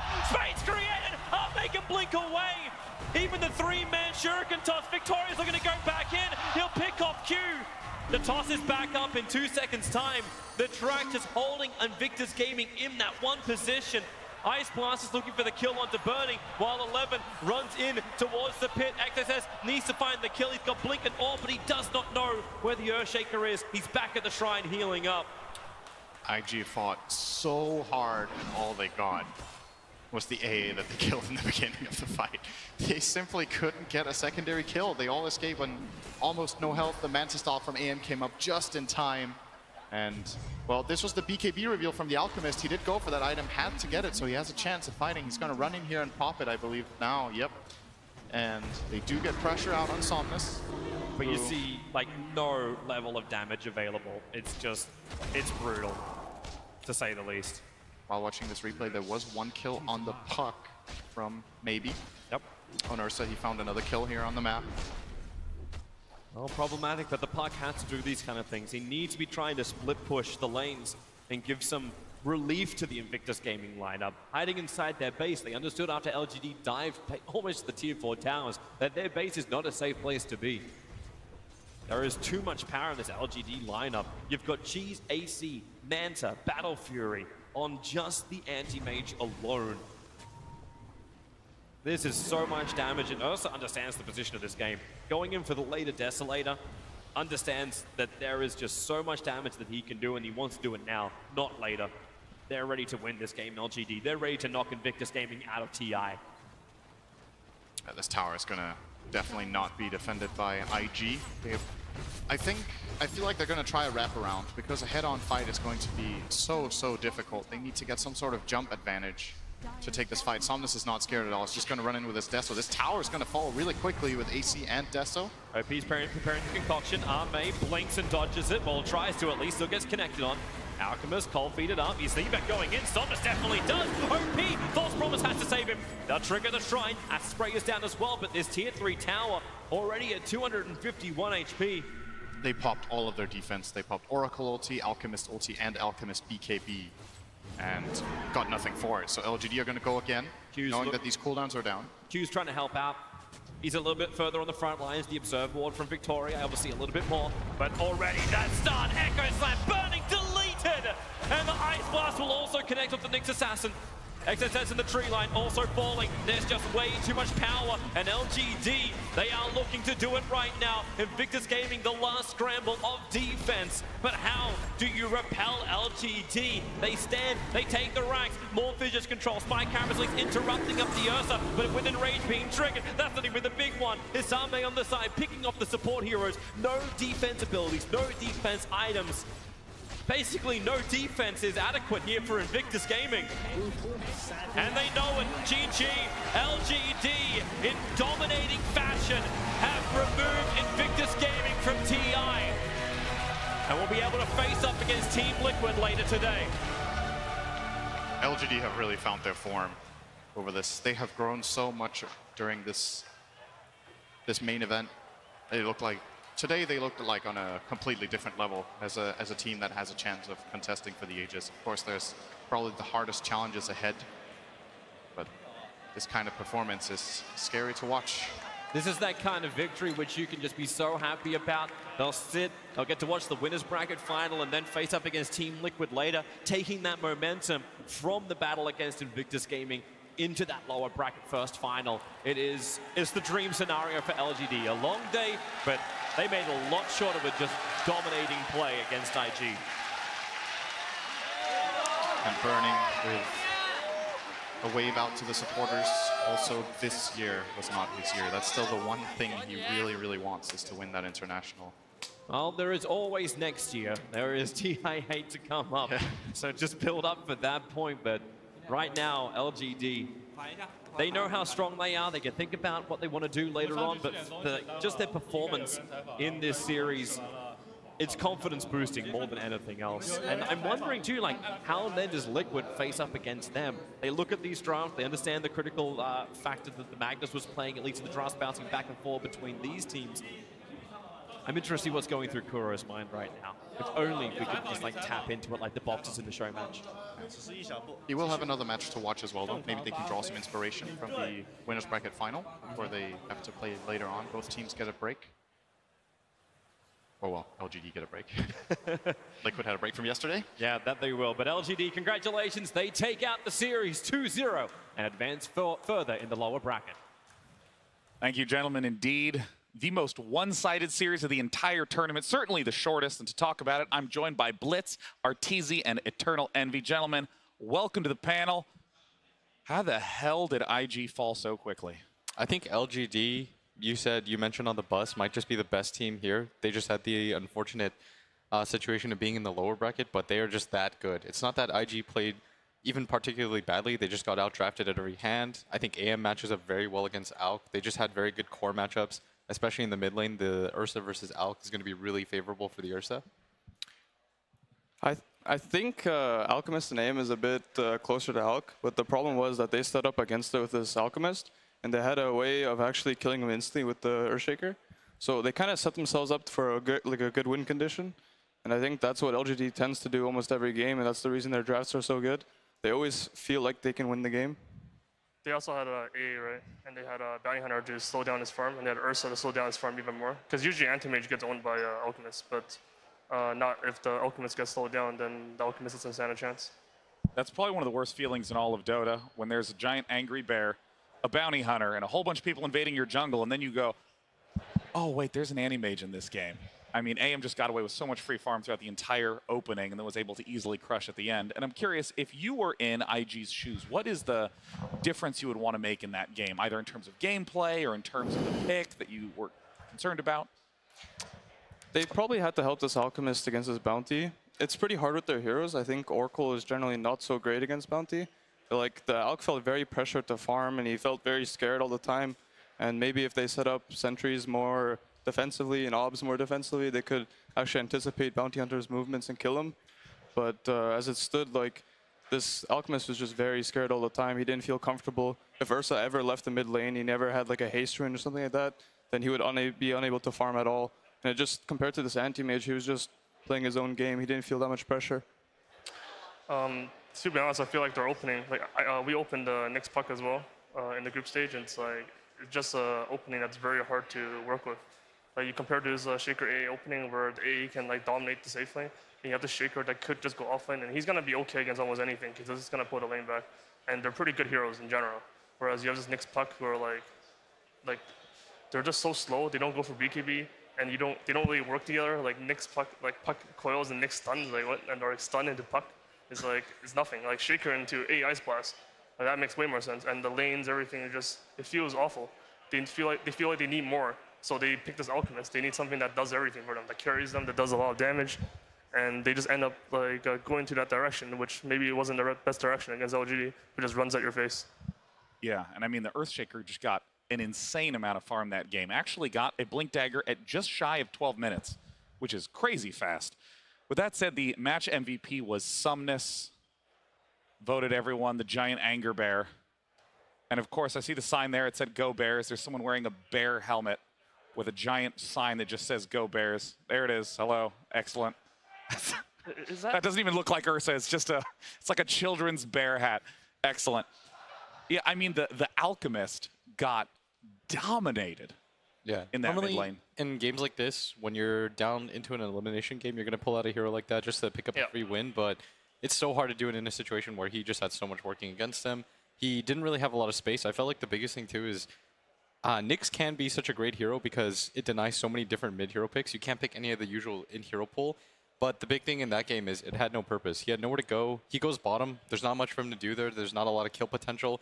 So they can't really do much against this anti-mage. Then this anti-mage scales. Nyx is trying to salvage all three lanes. He can't really go anywhere. And now you're in a position where you just got one hero that's sort of dead on the map. We've talked a little bit about the drafts. Let's talk about the plays, Purge. I got some good ones. Domination. Yeah, like you guys said, it was very difficult for the Alchemist to have a good game because of the matchup. It was a Ursa versus Alk. You never really want to be against a Ursa if you're a melee hero. And the cool thing that happened here is that Somnus ended up grabbing a very fast Orb of Venom at the same time that OP thought he had boots advantage. So if you have boots advantage, it means you can get away. But that early delivery of the Orb of Venom gave him that extra slow on his opponent that guaranteed the kill. And then from there, it was just a lot of pressure coming from the enemy team. With the Bounty Hunter basically just following OP. He knows that he can't actually lane against the Ursa, so he's able to sap his experience and things like that. And the reason that this happened is because early on in the game, when the Alchemist is going to exit his lane, where he's going to end up is usually in either this spot on the map or this spot on the map. And to deal with that, what the Bounty Hunter does is just strolls through and puts an observer ward here or there, just to know always where Alchemist is. And then it gives him a lot more opportunity to actually get kills and then ultimately collect dollar signs and all that stuff. So we ended up seeing that quite a few times. Even this one that didn't end up with a kill on the Alchemist, Bounty scouts him out. Ursa moves over while he sets up the slow. And even though they didn't end up getting this kill, it was still really beneficial because Alk is at like a 2-level disadvantage at this point, which is hugely beneficial. And the other cool thing LGD didn't do here was go for that kill. They played it so safe. They knew they were dominating and they could still back off. So it was all of these culminations of the pressures that they could do against Alchemist that just made it almost impossible for him to get in the game. LGD will be advancing 2-0 in a grand total of less than 1 hour for the entire series. And to talk a little bit about their victory, we got Victoria with Casey. Thank you. Congratulations, Victoria. Josh is going to be helping us translate. So, Josh, thank you. I want to take you back to game one because that was an intense game that, as we've all been saying, ended in less than 20 minutes. So what was the mood like in the pod during that game, and how did that feel for you as a team? 就是首先第一局嘛，你们是20分钟以内使对手打出了GG，然后当时在里面的你们队伍的气氛，然后当时的场景，请你说一下。就大家都比较放松，很开心，就想着开心游戏就行了。Actually, we were all pretty carefree. We were pretty relaxed, so we were just thinking, you know, like let's have fun with the game, be happy. Have you been feeling that way for the last several games? I mean, that was the 6th game in a row you've won on TI main stage. The only team that's beaten you is VP when they 2-0'd you in the upper bracket. So have you been carefree ever since, or what's changed since those first 2 games here on main stage for you? 那个这次 TI7 主赛事的话，你们是在被 VP 2-0之后，现在是连赢了6把，然后连赢6把，你们这个是怎么做到？就是是否一直都是这种开心的心态来面对？是之前输 VP 的时候，就是后面讨论了，就是有太想过针对别人而导致自己那阵容拿的不是很好。之后输下来之后，大家也想过，只要想了自己，不用想的是怎么针对别人，自己打得舒服就行了，要开心。So after we lost against VP, we as a team we discussed, we kind of decided, we realized basically that we were trying to counter the opponents too hard. So we decided let's not counter them, let's just play our own game, play what's fun for us and have fun. It's obviously working for you. You're about to see Liquid again this afternoon. The last time you saw them was in group stage when you won them. Just wondering how you think you match up against them now that you're going to be facing them again.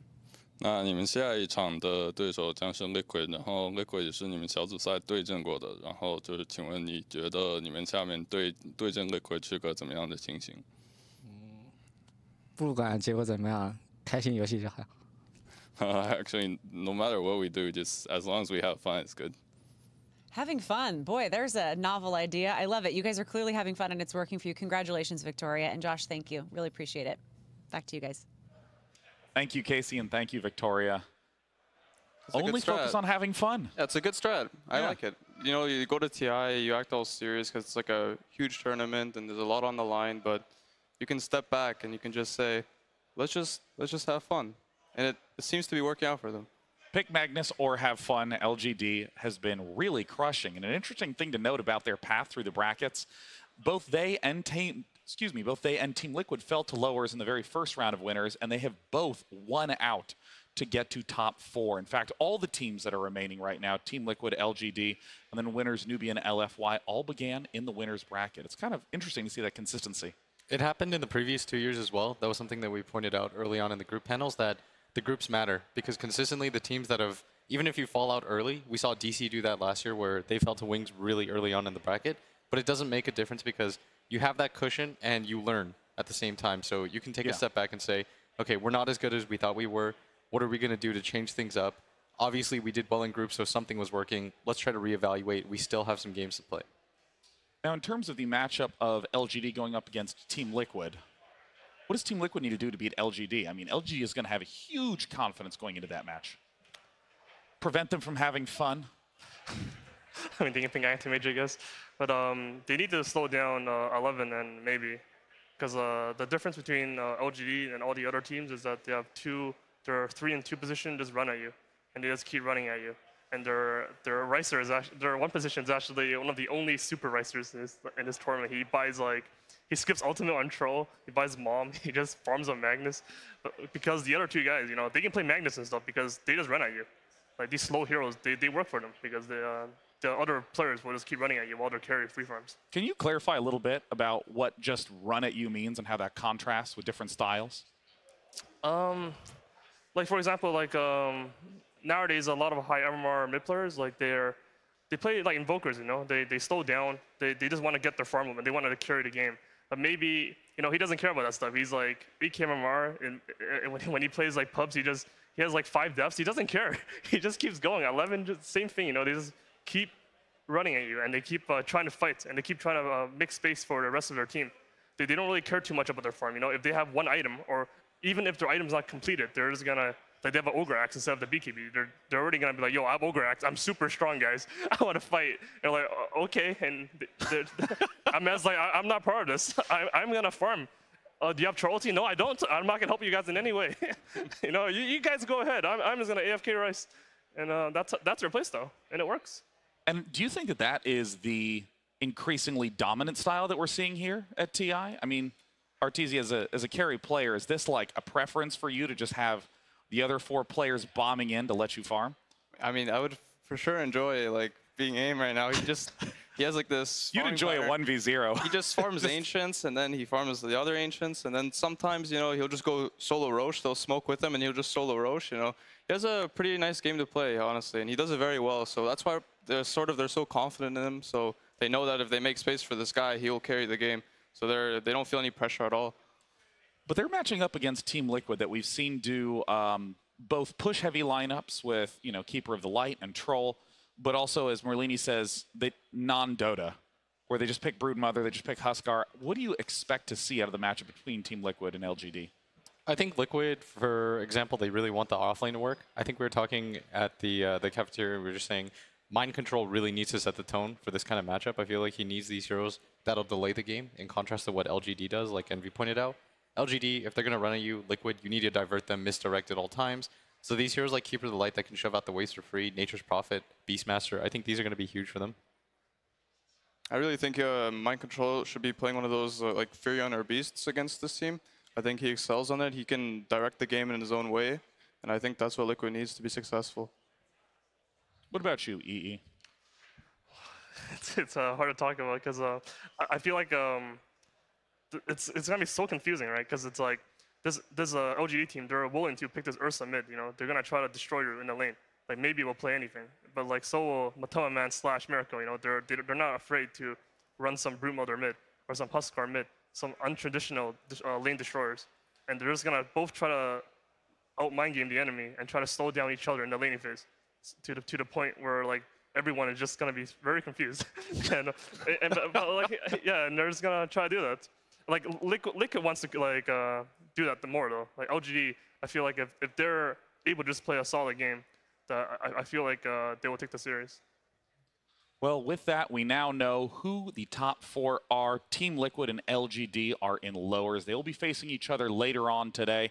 The next match coming up will be Newbie versus LFY, and the players are at this point in time still getting ready to get set up. And with that, let's just take a brief break from matches and look behind the scenes with Slacks. Hello? Whose dog is this? Hello? What is this? Production? Okay, let's go find your owner, buddy. Don't worry, we'll find your owner. Oh, look. This looks like it could be good. Hey, Sarah. Is this your dog? No. No? Okay. What are you doing here? What is this part of production? No. Hey, no? Is that really it? Okay, cool. This looks pretty sweet, though. I guess that's where they control all the screens at all times. All the cameras are right here at the control center. But that's not your mommy, is it? Oh, hello. What's up, man? Is this your dog? No, it's not my dog. Is this your dog? No, I don't recognize the dog. Okay, what do you guys do here? What is this part of production? I am a font coordinator for this big guy right here. What the heck does that mean? What do you do? I run this Graphics Master 3000. It's the Lotus or Deltoid type pixel transformation unit. Yeah, it definitely sounds made up. All right, thanks a lot. Oh, yo, Tort. Hey. How's it going? Is this your dog, bro?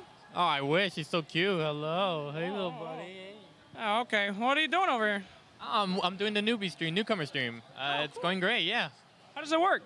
Oh, it's real simple. Basically, you know, you just use this UI. You can pretty much select your heroes and whatever ability skills that you want to show. For example, we have Juggernaut Healing Ward, so we look for that. And show Toast, and it goes out to thousands and thousands of newcomers. Oh my God, that's great! This is perfect. Here, hold this. We can use the stream to find his mom. No, what? No, what? No, what are you doing? No, no, no, no, no, no. My newcomers, they're impressional. The newcomers will love that. We'll find its mom real soon. Private message. Don't worry, little guy. I'm gonna find your family. If not, I'm just gonna eat you. No worries. Oh, hey, maybe this is it. Hey, excuse me, is this your dog? Yes, that's my dog. Oh, Crystal Maiden. Well, that makes so much sense. There you go. All yours. Whoa. You got him? Okay. Well, bye, Crystal Maiden. There you go. That's the joke. Thank you, Slacks. That's brilliant. They wanted to do the behind-the-scenes look, but they knew that they needed a story. So they arbitrarily bought in a dog. That is quality creative direction. It's a cute dog. Slacks. Yeah. I met that dog. That dog is so cute. It is so excited about everything all the time. Echo? Echo's the best. Yeah, the dog's name is Echo. Isn't that awesome? It is. It's the best part about that entire skit. And Slacks came in a close second. Next time, Slacks. Now, at this point, it's a little funny. The first best of three was actually so quick that the next best of three in the winners, the players are still gathering together. So at this point, I want to talk a little bit about the meta that we've seen bake out from this event. And I want to talk about going into TI. You know, Arteezy, talk to me about what the expectations were on your part, like what heroes you thought were going to be big, what strategies you thought were going to be big. I think generally like every TI is kind of a team fight focused. So, you know, when you head into TI, before TI you have like an idea, maybe split pushing is fine, maybe like this can work. But then when you actually get to TI, it seems like the way to play is always focusing on team fight, having the ability to fight them at the key objectives like Roshan. Like that's what I feel like TI usually revolves around, like this big Roche fight, this big tier 2 fight, and you have to have the heroes to actually fight that. And the heroes that I thought would actually be pretty strong this TI were Mirana. I felt like that hero was very strong in like the mid position. He had wave clear, he has some sort of team fight ability in his ulti. Turns out maybe it's not as good as I thought. I think more like I didn't really rate AA that high either before this tournament, but I'm starting to see the strength of it. If you combine it with like a Earthshaker or like any insta stun hero, if you have vision of them, you can insta kill somebody that normally you wouldn't be able to do. So I think just having these heroes that give you the ability to do something like that is what makes those heroes strong. Because I know that, you know, EG as well as others, we're picking a lot of Lycan, we're picking a lot of Nature's Prophet. We're seeing those slowly come up less and less as time has gone on. I mean, do you think that that is representative of this shift in focus to team fights? Well, I think pretty much, yeah. I think just like, you know, picking this Pheron, unless you're super confident in it, that's like where I think it lies in. I think if you're super confident as a team in this Pheron hero and you believe in your player that can play it, I think then you can actually make it work. But it's all about confidence and having the ability to believe in each other. EE, what about you? What were some of the heroes that you were preparing for, expecting to be big at this tournament before coming in? I mean, you're always going to expect the heroes that came in the previous tournament, which was the biggest previous tournament was MDO. And people were picking AA Shaker and stuff. So you always have to kind of think about those heroes. Like, regardless of whether they fall down or not, you're always going to have to deal with them because they're going to be around. But one hero we fought, which was very strong, coming to this tournament was Lich. However, we did not know that every other team played Lich. So we played Lich in some scrims against the Chinese, and we were owning them. And afterwards, we were like, all right, they're copying our Lich. But they're not copying our Lich. They already knew about Lich. We were actually behind in the Lich meta, because we actually did not know how to draft Lich, like what heroes to draft of Lich. But they actually knew, and they just picked Lich Doom every freaking game, and they were winning every game, and we were losing every game of Lich. I remember that Lich Wisp game in that scrim. Yeah. And then eventually, you know, we were like, oh, you know what? They're not copying us. They actually just know. And then we just copied them back, and then we started winning. Like, we won like 2-3 games of Lich or something. As for the meta for the tournament, I feel like what's happening right now is people are just picking stunners. Like, they want these Svens, they want these Earth Spirits, they want these Shakers, they want these Sand Kings and Night Stalkers that can find vision and so you can jump. Because there's just too many freaking hills in this game. And you just gotta be able to... Are you gonna be the first person to not complain about hero balance, but the number of hills? There's a lot of hills. Like, they're everywhere. Like, you're so scared. Like, running up the hill, you know? Like, just 2 inches above you is a hill, and you're like, oh my god. And when you see someone up the hill, when your smoke breaks, you know, they're on the hill, you actually have to just jump in and like go. And that's why these offus and stuff, they're scary, because they're gonna be quick and they're gonna jump you. These like high skilled like 4 positions, you know, 3 positions that they just keep jumping you, and that's why these like resolution, you know, like people thought like his Anti-Mage and Morphling were good, and they are good, but they never win those games. They win games when he's Void, when he's Sven, when he's like CK, when he's actually stunning you, and he just jumps in and goes. And like that's why like Empire did so well, because they just had AA Shakers, Voids, Svens, and they just jump you. And you have like Wyvern, Night Stalker, you know, you can't jump anyone. It's hard. You have Furion, it's hard. You have Mirana, has a land arrow. It's hard. Everything's so hard. But there's Russians, you know. They're gonna run at you. They're gonna see you. They're gonna go, and it's hard. Yeah, I'm real interested to see more Sven at this event. I mean, Sven has been huge the entire time. I mean, the instant stuns, the instant jumps, we saw Resolution perform extremely well. I mean, the big thing, too, is this is just a good team fight hero. Every time Rezo plays it, he says, I feel so comfortable. I was like, how did it feel in that game against EG? He's like, I felt like I was invincible. There wasn't a whole lot that could counter me. They maybe thought that Wyvern was a good counter to Sven, but he didn't feel that way at all. He's just like, I have a Linken's, I'm going to be okay. You have so many different tools to fight, and he kind of mirrored what Artur said in the sense that he notices every year that at TI, you have to fight. You have to have these heroes that are willing to fight. You can't always go for the split push, because at the end of the day, TI is about the nitty-gritty. That's why we're seeing so many of these different close games where it's usually 60-minute games and it's really back and forth, with the exception, of course, of the previous series. Yeah. So you need these heroes that are going to be able to push things your way just even a little bit. And like Envy said as well, those are usually going to be heroes that just provide you a stun. Yeah, like you want to be able to see somebody on a ward, and you want to be able to jump that guy and kill him instantly. And that's probably why some of these heroes like Sven and Earthshaker are like really strong right now. I mean, if you think about game 2 against you guys, every single time you're under ward, Rezo just jumps forward with Sven, stuns your Wyvern, he has no game, he dies in 3 shots. Then the fight is incredibly chaotic, because at that point it becomes a numbers game, and you're scared at TI. Like the way that you're going to play is a little bit more nervous. As soon as you lose a member, the team fight shifts. You're not objective about it anymore. It just becomes really chaotic. That's why we often see one team fight to evolve into like a 4-man wipe. If you remember that Newbie game that you guys played where you had the Enigma, that time at the top bounty rune, they had plenty of time to get out. They could have just ditched their Shadow Shaman, ran, but they don't think about it that way. They're like, guys, we can't abandon him. We have to fight. And then they get into a sloppy fight where they got wiped this 4 or something like that. Yeah, I think I remember Quap lived, he had an Aegis. Yeah. Yeah. It just, I guess what they thought at the time is they saw me mid. I was on Lycan and they saw me mid, so they felt comfortable helping this Rost out. But it set up a very good black hole and they just died. What about some of the big underperformers? I mean, over time, as you said, it's slowly emerged that there's a big team fight focus. We see Earthshakers, AAs, Faceless Void, Svens coming in a lot. Winter Wyvern is a hero that has been picked quite a lot and has one of the lowest win rates in the entire pool. I think it's 1 in 18. Hit me with it. Okay, no, absolutely not. We are not even going to talk about Winter Wyvern.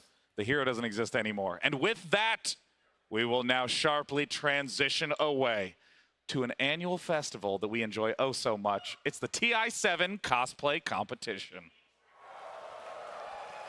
Yes, Sean, I know you like to dress up behind closed doors, but these people, they do it in front of hundreds of thousands. The guys at home and those in the arena are getting ready. And in fact, it does sound like we're ready to kick this one off. We've got some fantastic submissions dressed up as their favorite heroes.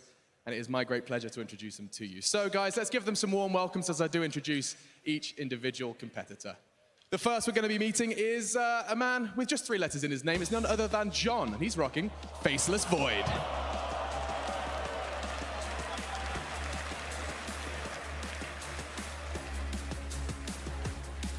Beautiful.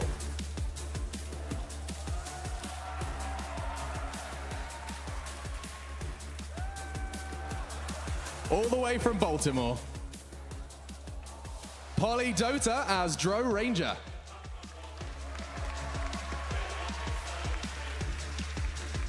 A Texas Ranger. Shrimp, Death Prophet. Oh. All the way from Chile. One more. Make some noise.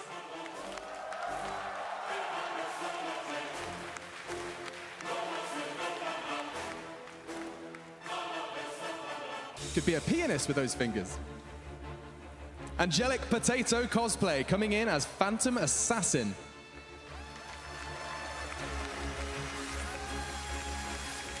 She's blue, abba dee, abba da.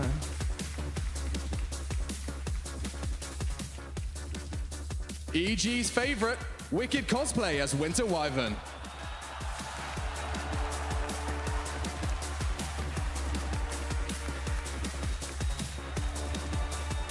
From Canada. Abby Cat Cosplay, Wind Ranger.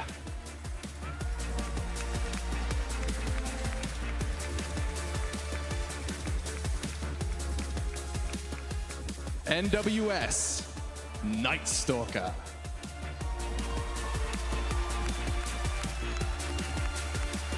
Look at those wings. It's like TI6. Jillian as Lena.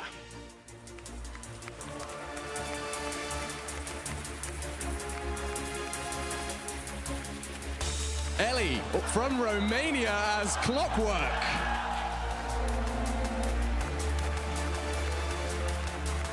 Wow.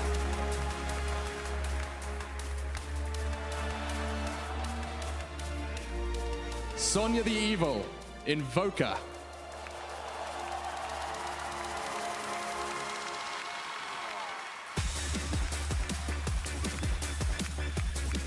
Romance Mental, Templar Assassin from San Jose.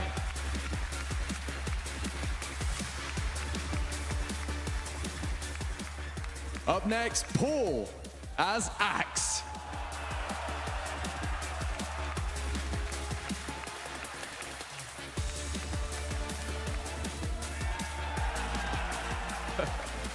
Discordia, Drow Ranger. From Seattle.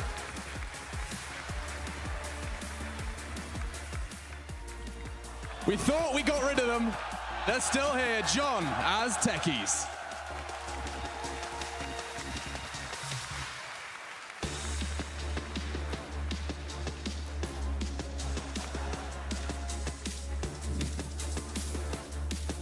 And finally, Tina Lyra, Oracle.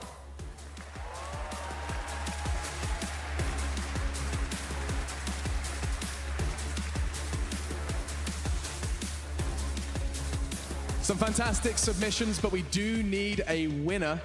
In fact, we've got a top 3. So when I do say your name, please do join us in the center by that X so we can go ahead and have one last look at that fantastic cosplay. So in 3rd place, we have, can we get like an oh from the crowd? An oh, does that happen? Can we do that? Oh, in 3rd place.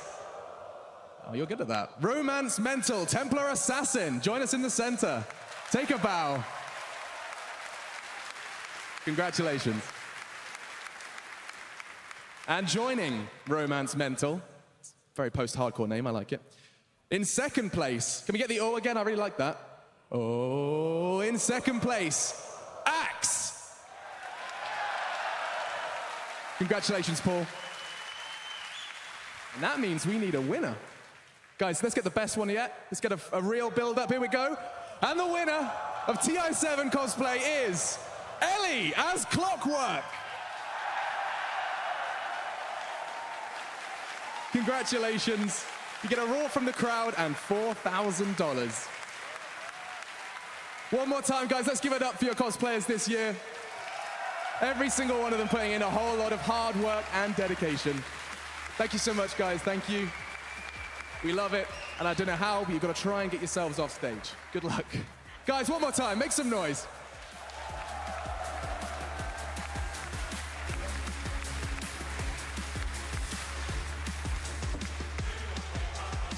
What are you saying? Thank you, Machine. Incredible work. I love that clockwork. I don't know how you even see out of that. That's always one of the most amazing things about those costumes. Like, where are the eye holes? Yeah, I was gonna say, I don't know. Every time I see those kinds of things, like a full body thing, I actually have no idea how they see. Yeah, like, I mean, the artwork and, you know, the artistry is beautiful. But like, how does anyone see anything and not like trip over stairs and stuff? That's amazing. Now, EE, if you were cosplaying, who would you want to go as? What? Or I should say, if you lost a bet and someone made you cosplay someone, I who want would the they anime choose? character. Who's the anime character? Oh, Lelouch probably. It's not Dota related in any way, you know. That's what I would do. Awesome. Blitz, I want to ask the same question to you, man. Who would you go if you were cosplaying? I'd probably do Storm, just for the throwback. Haven't you done that already? No, what are you talking about? I feel like I can picture you in, like, with the hat. And I've never done that before in my entire life. Okay.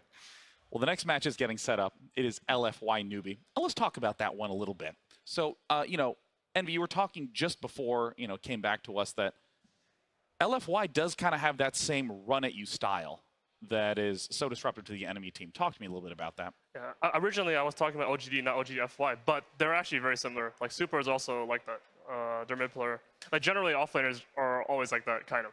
Like, most of them are like that. But the mid players are, some are slower than others. Like, some will carry you harder than others, and some will, like, they don't want that. They want someone else to finish the game, but they will make the game easy for you to play. Yeah.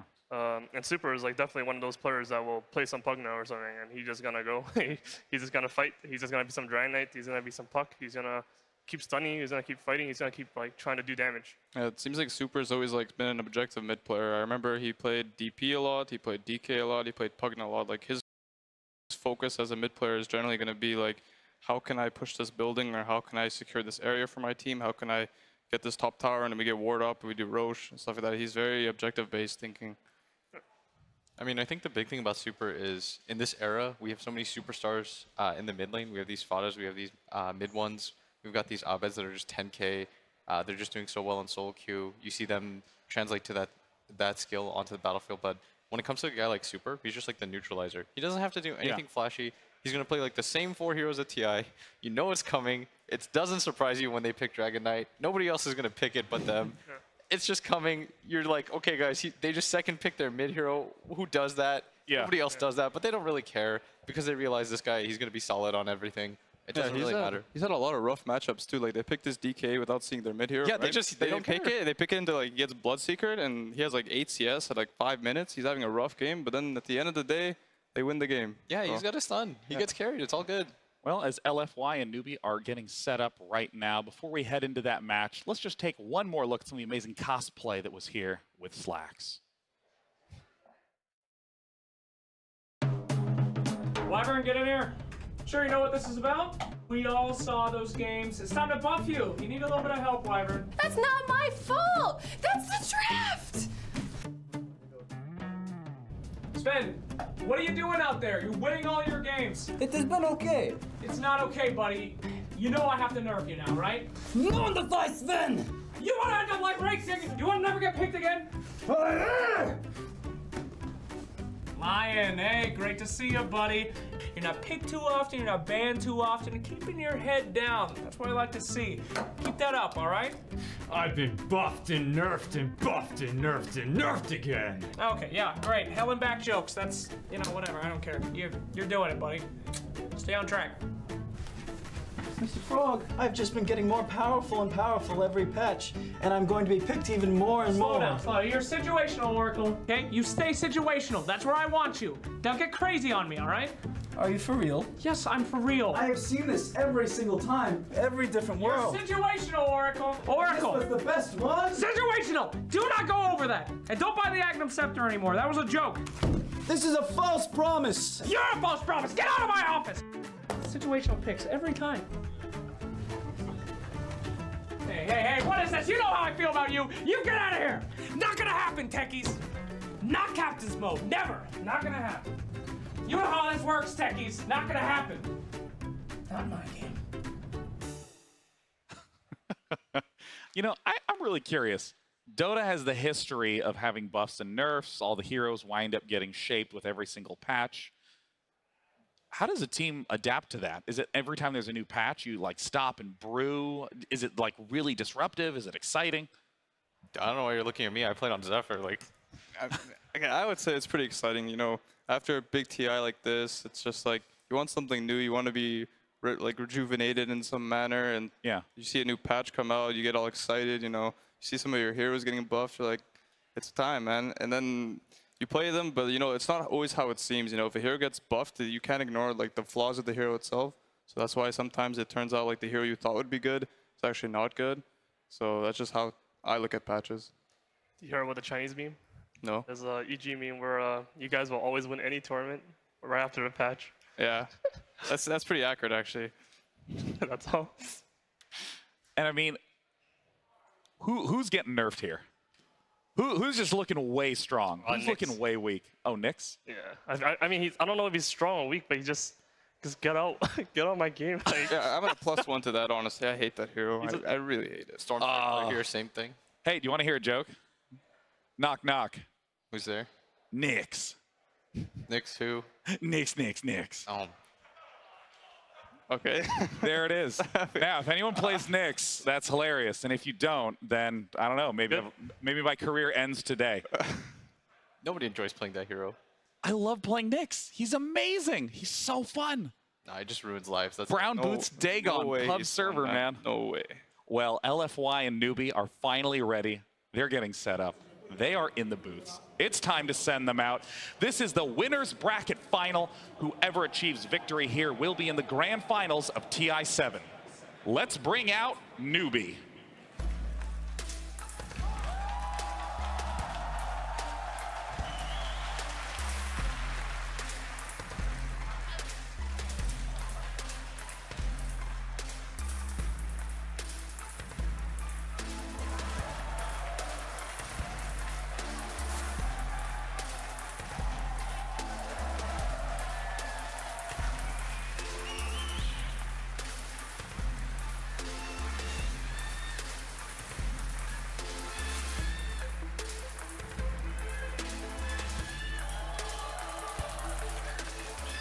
The Newbie banner has won TI before, but only Faith on their team is the only player remaining who has the possibility of winning 2 different TIs.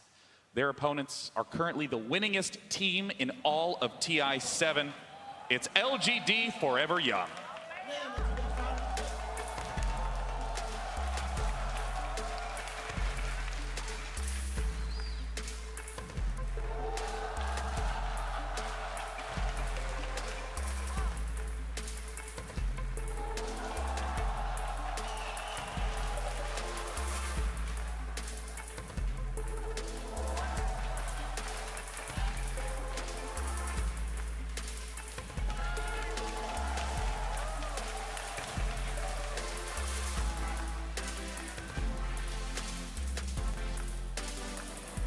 Many say that after they achieved 13-0 in their groups, they relaxed and experimented a little bit, resulting in a few losses right at the end of the group stage. But if they had been playing to their full potential, they may be the only undefeated team.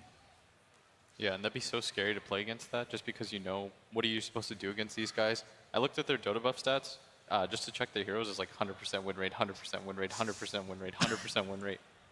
It's pretty scary, It's man. like, but who's their worst 100% win rate hero? That's what you got to debate right now. Pudge, I think. Pudge? Well, actually, they're like 0-1 with Pudge, right? Yeah, they messed up that game. Yeah, okay. DC really got them good. DC gods. DC got them. I mean, they are just slaughtering everything. In fact, no non-Chinese team has yet defeated a Chinese team, with one exception at this point, which is actually Digital Chaos knocking down IGV. Go Mason DC, God. DC. Oh, man. Come on, guys. Legitimate victory. Yeah. A win's a win. Now, in terms of the styles of play that we've been seeing out of LFY, seeing out of Newbie, what are going to be the big highlights for you that you're currently like looking out for? I'm just interested to see how like the support duos for both teams, how they do in the early game, because I think both these teams have very active support duos. They always want to make moves at nighttime. They want to make moves and smoke them in and snowball their mid players. So I'm interested to see how it collides and how, you know, they're both going to, like, I imagine there's going to be like 6 heroes mid like at 5 minutes at some point. I just want to see like what's going to happen now. Who's going to win? Is Super's DK going to prevail there? Like, I don't know. I think for me, DDC so far, and this is going to sound weird to say because he's just such an underrated player, but I think he's just been the consistent overall best player at the 5 position this TI. You never really think about him, but I think I casted like 3 games in a row where he just never died. He had 0 deaths total. He's playing these heroes that just get jumped on and get killed, but he's so far in the back line. He's always there with the Graves. It doesn't seem to matter. We just never talk about him because he doesn't really put himself out in the public eye. He's just this guy who shows up to every single TI. He does really well. You don't really think about him because he doesn't make any waves. He's not going to be playing these flashy heroes. He just plays this one-note hero where he just chills in the back. All he has to do is save people. He's good at that. I mean, you were talking about Super kind of having the same characteristic, that he's not the flash. He doesn't do the big plays or the huge clutch things. He just sort of solidly grinds his way to make a little progress throughout the game. It's so hard to make flashy plays when your hero's first pick, though. It's actually just so hard because your hero just gets countered by everything. You're the sacrificial lamb, you know, when you get first pick. And then they're playing position 5. Not only you're countered, but you're also the lowest farm. It's going to be hard to make those plays. Now, normally when we ask this question, it's very easy for people to say, I don't know, it could be either one, but I really want you to answer sincerely. Who's going to win and why between LFY and Newbie? Who actually has the edge in this matchup? I mean, it should be LFY, right? Because they beat Newbie in the group stage, 2-0, I believe. So, and they beat them at MDL as well. So at this point, you know, Newbie's actually looking for revenge here. That's actually what they need to keep them like. We need revenge here. We need to beat them. I mean, what is it that Newbie is reputed as being one of the strongest teams in China ever, but always fails miserably whenever they leave and play in tournaments outside of China? Yeah, this is the first time outside of China or most lines that they've just done so well at. Yeah. There was last year at TI, I think they got 12th. At the major, they got knocked out by Ad Finum. Before that as well, they got knocked out by Liquid in Kiev. So every single time you're just like, man, this Newbie squad going into it looks really good, and they just disappoint you time and time again. What are they doing differently in this event? I talked to KP just yesterday, and I was like, what's going on? You guys last year, you look so underwhelming. This year, it feels like you're just playing with a lot more intensity and focus. He's like, yeah, I think we needed that year to get under our belts, get a little bit more confident with each other. And I feel like he, especially KP, benefited for that time with them just because he was getting more used to the environment of being around them. They're one of the few teams that don't have a coach or anything like that, so they need more time to gel together. So they pretty much just live together 24/7. So I think that's benefited them a lot. And I'm curious, I've asked other panelists this question, but I want to get your take. Whenever you wind up with new players on teams or in your new team environment, each player kind of has their own individual, proclivities and inclinations when they're in the game. How do you wind up merging those together into a cohesive team? Like, what are frictions that you've seen and frictions that you've overcome in your experience? Usually when you have a new player, like you chose him to come to your team or something, you invite him and you kind of understand his strengths as a player and you kind of can see it working out where like this guy comes in the team, he's a very objective base player, he'll make these calls and that's what we need, for example. So typically I think you have a pretty good understanding of your team itself and then you just brings in someone that you think can actually help you in the areas where you feel like you lack. So then everybody compensates for each other in what they lack and all that kind of stuff, and then just how I look at it as a team. I mean, are there instances where you've seen that friction come up where, you see someone else join a different team and you just see the styles not gelling?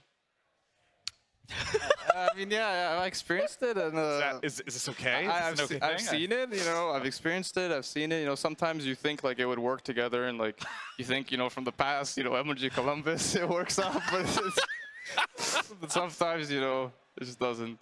That's just how life is. You guys, that wasn't the worst run. You guys got some. That was the worst run. Did you guys of my life? It wasn't great. It wasn't great. Awesome. Now, guys, we've talked about some of the notable heroes on Super. What about in his mid matchup? How does he struggle? What are the matchups that you anticipate on the flip side? Well, I can tell you that Newbie generally likes last picking their mid hero. On second pick, they enjoy SCC having a really good matchup mid, and they think he can carry the game. So I think if DK or Pugna comes out, you might see a sniper, you might see an Ursa, you might see a Bloodseeker. Whatever Super's playing, you can probably assume it's going to be hard countered. So that's why I think it's going to be interesting with the supports and how they're going to enable each other. Yeah. How central is SCCC to the success? And because I feel like a theme in this tournament has been the mids not really being these huge carries that are like, you know, 20% net worth ahead of anyone else in the game. Have you ever watched in the drafting phase how he reacts? He's constantly making hand gestures. He's constantly talking. He's actually talking so loud. You can see the intensity. I think he's actually a very important player for our team. He not only does he's like this high superstar pub player. He also he carries them, and he also talks quite a lot in the games and in the draft. So he's actually just a highly participant. Like he came from like an army or something, and I'm not sure. Like he just gets there's like these drills in his head. He's just so active, and everything he does, he has so much intensity. And he seems so like powerful a person. I think he's very important. He's a boss. I mean, especially with the amount of roaming that we've seen invade the mid lane, SCCC is going to need all the confidence he can get in order to win in this match. And with that, we have now heard that the players are in the lobby. The game has started.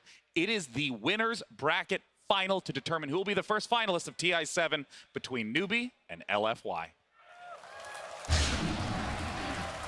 Newbie versus LFY.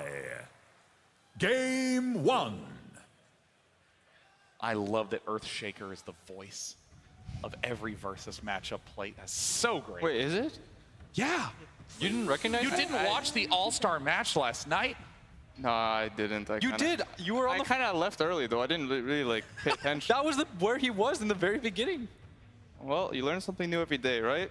That's Earthshaker right there. Goddamn. Unbelievable. Now the draft is getting started.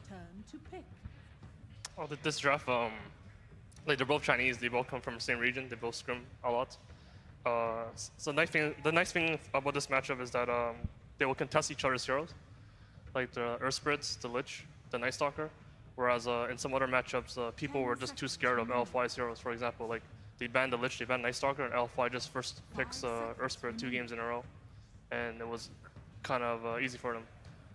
Whereas now, like these 100% win rate heroes that LFY have, they might be contested for. Yeah, I think one of the more heavily contested heroes here is just going to be Puck. Both teams have a lot of success with it. Night Stalker as well, LFY. Oh boy, Night Stalker. They haven't lost with it yet. Well, Lich is not picked or banned. Whoa, Bloodseeker. Yep. Were they anticipating this like in Night Stalker, or were they just picking Bloodseeker? I'm not sure. This might be something that helps them win, or it might actually be a burden, because what ended up happening in the last series was they lost to Bloodseeker, the VP, and then they beat them with Bloodseeker in 20 minutes or something. And now they're like, oh, Bloodseeker is the shit, guys. And you know what happens when you think that way. Sometimes it can be a disaster. So the Lich is coming out. Night Stalker Lich. Have they ever done Night Stalker offlane? That's my question. Do you remember? I don't think they've done that for a long, long time. Yeah, so they picked their 2 supports there. Nobody has like an insta-stun, so maybe they look forward to that. Pick something that enables it. I think I really like the fact that instead of opening with their mid hero this time, they're adapting a little bit to Newbie just because they know that SCC is just going to have such an advantageous lane. So they're waiting to pick that. And it's actually Newbie that leads with the core first, which is pretty rare. And they can play it in 2 roles too. Yeah, exactly. So that is a pretty open core itself. Yeah, Bloodseeker has been very successful on the main stage. Just dominates in lane with his ability to heal every time he kills. I actually like this Lich pick because I think it gives them the ability to adapt to whatever lane they feel is pressure. Yeah. If you think about the 5 position heroes too that can zone out or just win you the dual lane situations, I don't think there's a lot. I feel like Lich is one of the few that just straight up win, right? Because in a 2v2 situation, who really beats it? Oftentimes when you're a hero like Dazzle, you just sit there, you pull, you don't really have a lot of lane pressure. Yeah, I think it depends on the lane that you're setting this Lich to, because there's a lot of instances where if you send this Lich to the off lane and you don't block their camps, they're just going to slowly gain an advantage over Lich. And in that position, I don't feel Lich is comfortable in. You want to be able to actually like starve them out, and you want to spam sentries on Lich. You want to keep blocking their hard camps so they can't get XP. And then you want to like starve them out and then gain like an advantage in the economy. Yeah, I mean, especially both of you guys as safe lane players, this has got to be a pretty annoying hero. You walk into it, you see a dual off lane, just like, I don't. I permaban that hero for a reason. Honestly, I actually don't mind playing versus Lich because I know, I might not die. Like, I feel pretty safe playing against, like, let's say I'm playing Lich and Legion. I know I probably won't die. Like, I'm just gonna chill, I might just, take a lot of harass. I'm gonna get my range scripts tonight, but I don't feel that bad. Being aggroed feels bad because you might die. I feel like they should put that Lich against the Bloodseeker, so that Bloodseeker doesn't get that lane domination. One of the lanes. So at this point, we see the Doom ban out of Newbie. And I actually just wanted to come all the way back to the very first ban of Death Prophet, which I've seen a number of teams first ban Death Prophet. Is this just to try to shut down any sort of guaranteed early pushing? It's just some teams, right? Like IG and Newbie. No, IG and LFY are famous for this hero. They'll first 2 this hero, whereas the other teams, they don't really play it. So they're not going to ban against them. I feel like it's kind of just, I'm not sure how important this ban is. I feel like they might just ban it because they don't want to first 2 it and the enemy can first 2 it, so might as well. And we all play all the other heroes anyway, so just leave them in the pool. Leave this Lich in this pool that people wouldn't leave before. Leave this Night Stalker or Spear in the pool that people would try to ban out before. Leave everything in the pool. Yeah, the set of bans is very, very different. Like they banned Veno, because they don't want to first 2 Veno, but the enemy might. And maybe it's not that OP a hero, but who cares? Like, just get rid of it. Get rid of this DP. The enemy's going to play it. We won't play it. Whatever. So we see the Doom also banned by Newbie, followed up by Tidehunter for LGD. That was something you mentioned, right, earlier on, that they'll do this Lich Doom against you. So you just want to get rid of that pretty quickly. Dazzle. Alright. Yeah, they have to pick a 5 there, or else LGD FY is going to have the core matchup counters 1 by 1, 1 by 1. Yep. But now they don't know where this Bloodseeker is going. Is he safe lane? Is he mid lane? I think they're going to pick KPI's hero after that too. So it also. Yeah. But now, like LGFI, they have to make a choice though. They're gonna have to pick a core here. 5 seconds remaining. Like, I wonder if they can pick some sort of open core here. They don't do that style though. They don't do like what you do or like what we might do. Like pick some Sanking or something. You don't know where he's going or whatever. When you see this Night Stalker and Lich, that's what you asked earlier, right? A super. Nope. Well, like, this is kind of okay, right? You can be this Weaver can be with Lich, can be with like a lone bottom against anybody, so it's kind of in a way masking it, but not really. Are you a fan of Weaver right now? Am I a fan of Weaver? I think against certain matchups, like in lane, like bad, yeah. I think Weaver, if he has like a purpose where he's able to solo in a lane and win the lane and enable the supports to make moves on the map, then I think he's a very strong hero because he's very annoying to deal with. If you don't have the right heroes, he like actually gives so much space to like your team. What are some of those heroes that Weaver would be worried about? Well, I think Earthspirit is generally pretty decent versus Weaver. If Weaver ever gets a Linkens, he still ignores it. He has a stun and a silence. Maybe Weaver is actually pretty decent versus Bloodseeker since you can actually never rupture him. It could be other way around as well, right? So I actually feel a little weirded out about this Weaver pick because they don't have any stuns now either, and like it's actually gonna make their draft a little more claustrophobic, I guess. I'm not sure how to call it. Like they're limited. Yeah. Dax is a very good pick against Weaver. Well, they have actually, I think their heroes are actually pretty good against Weaver. If I'm looking at it straight up, I think this is definitely a draft that if I was playing Weaver, I'd be a bit worried. And feels bad, man. Feels bad. Yeah, when he's doing it for his team.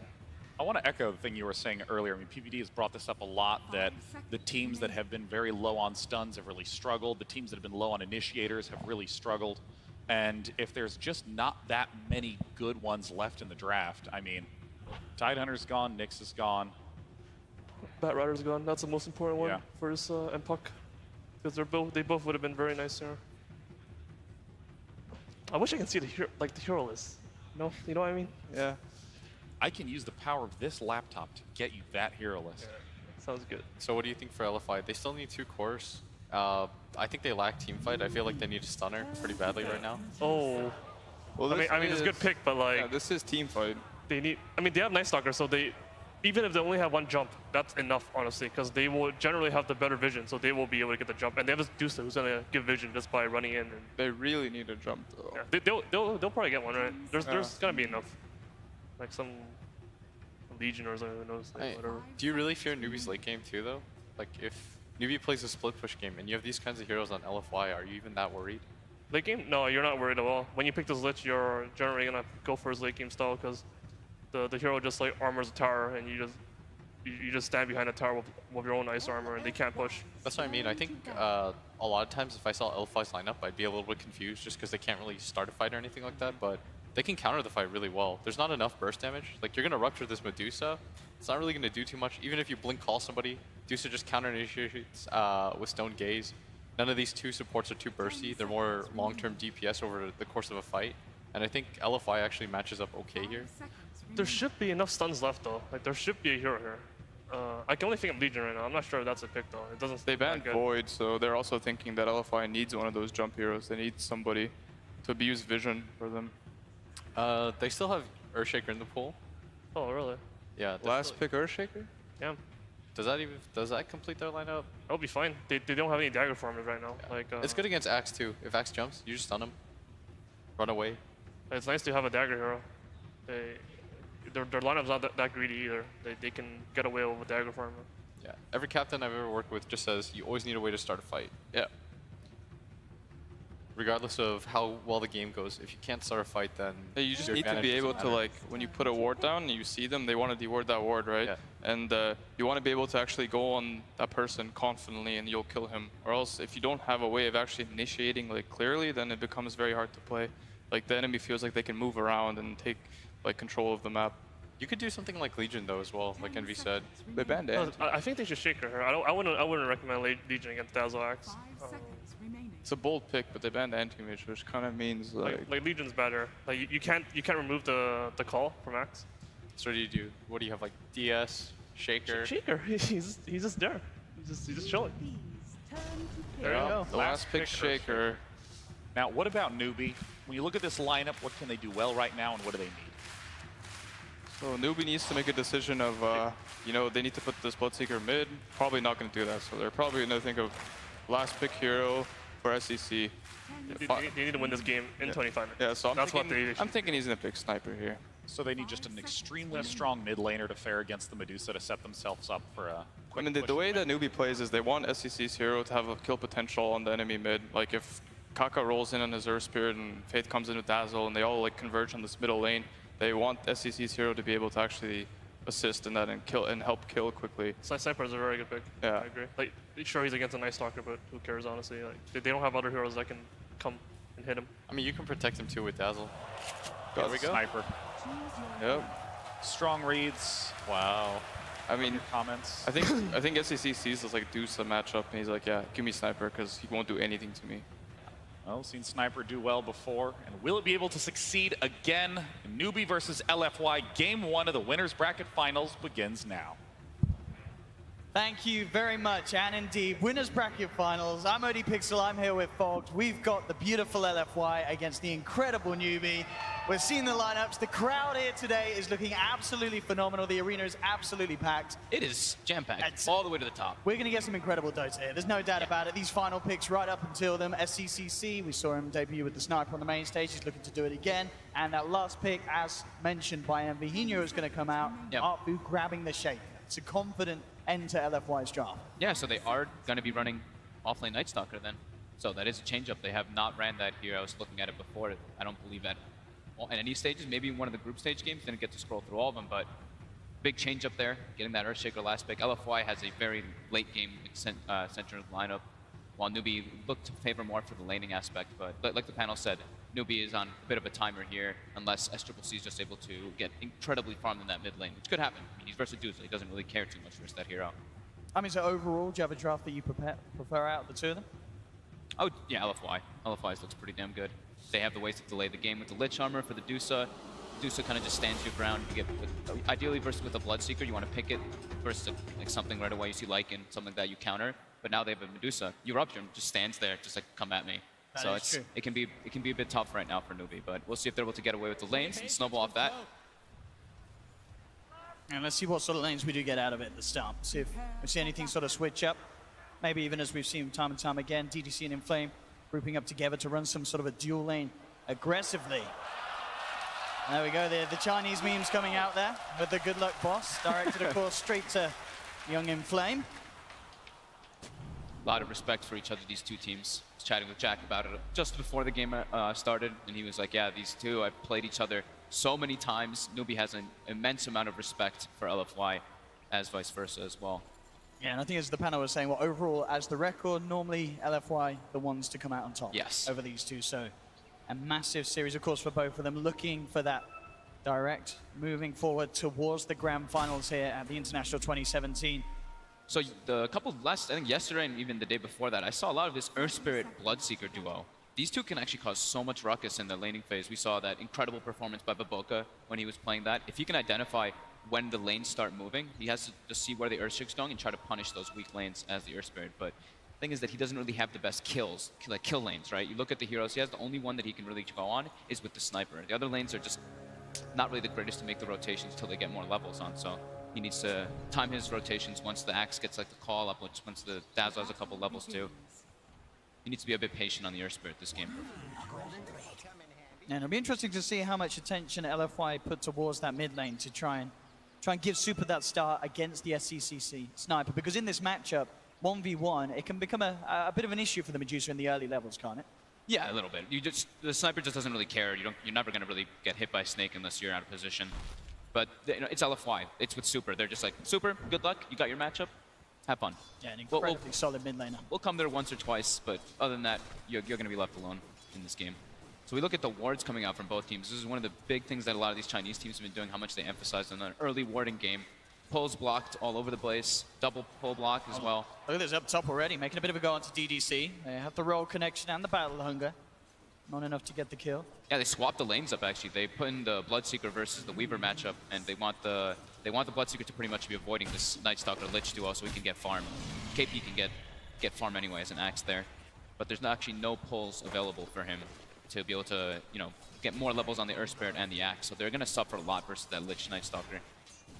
So overall, out of all the lanes, you think that's going to be the most one-sided affair until the movements come through? Yeah, top lane. They're just going to pull it back over and over again with this Night Stalker Lich, and they should be able to punish quite heavily versus Axe Earth Spirit. Dual melee versus Night Stalker, one of the strongest melees, and with Lich backup.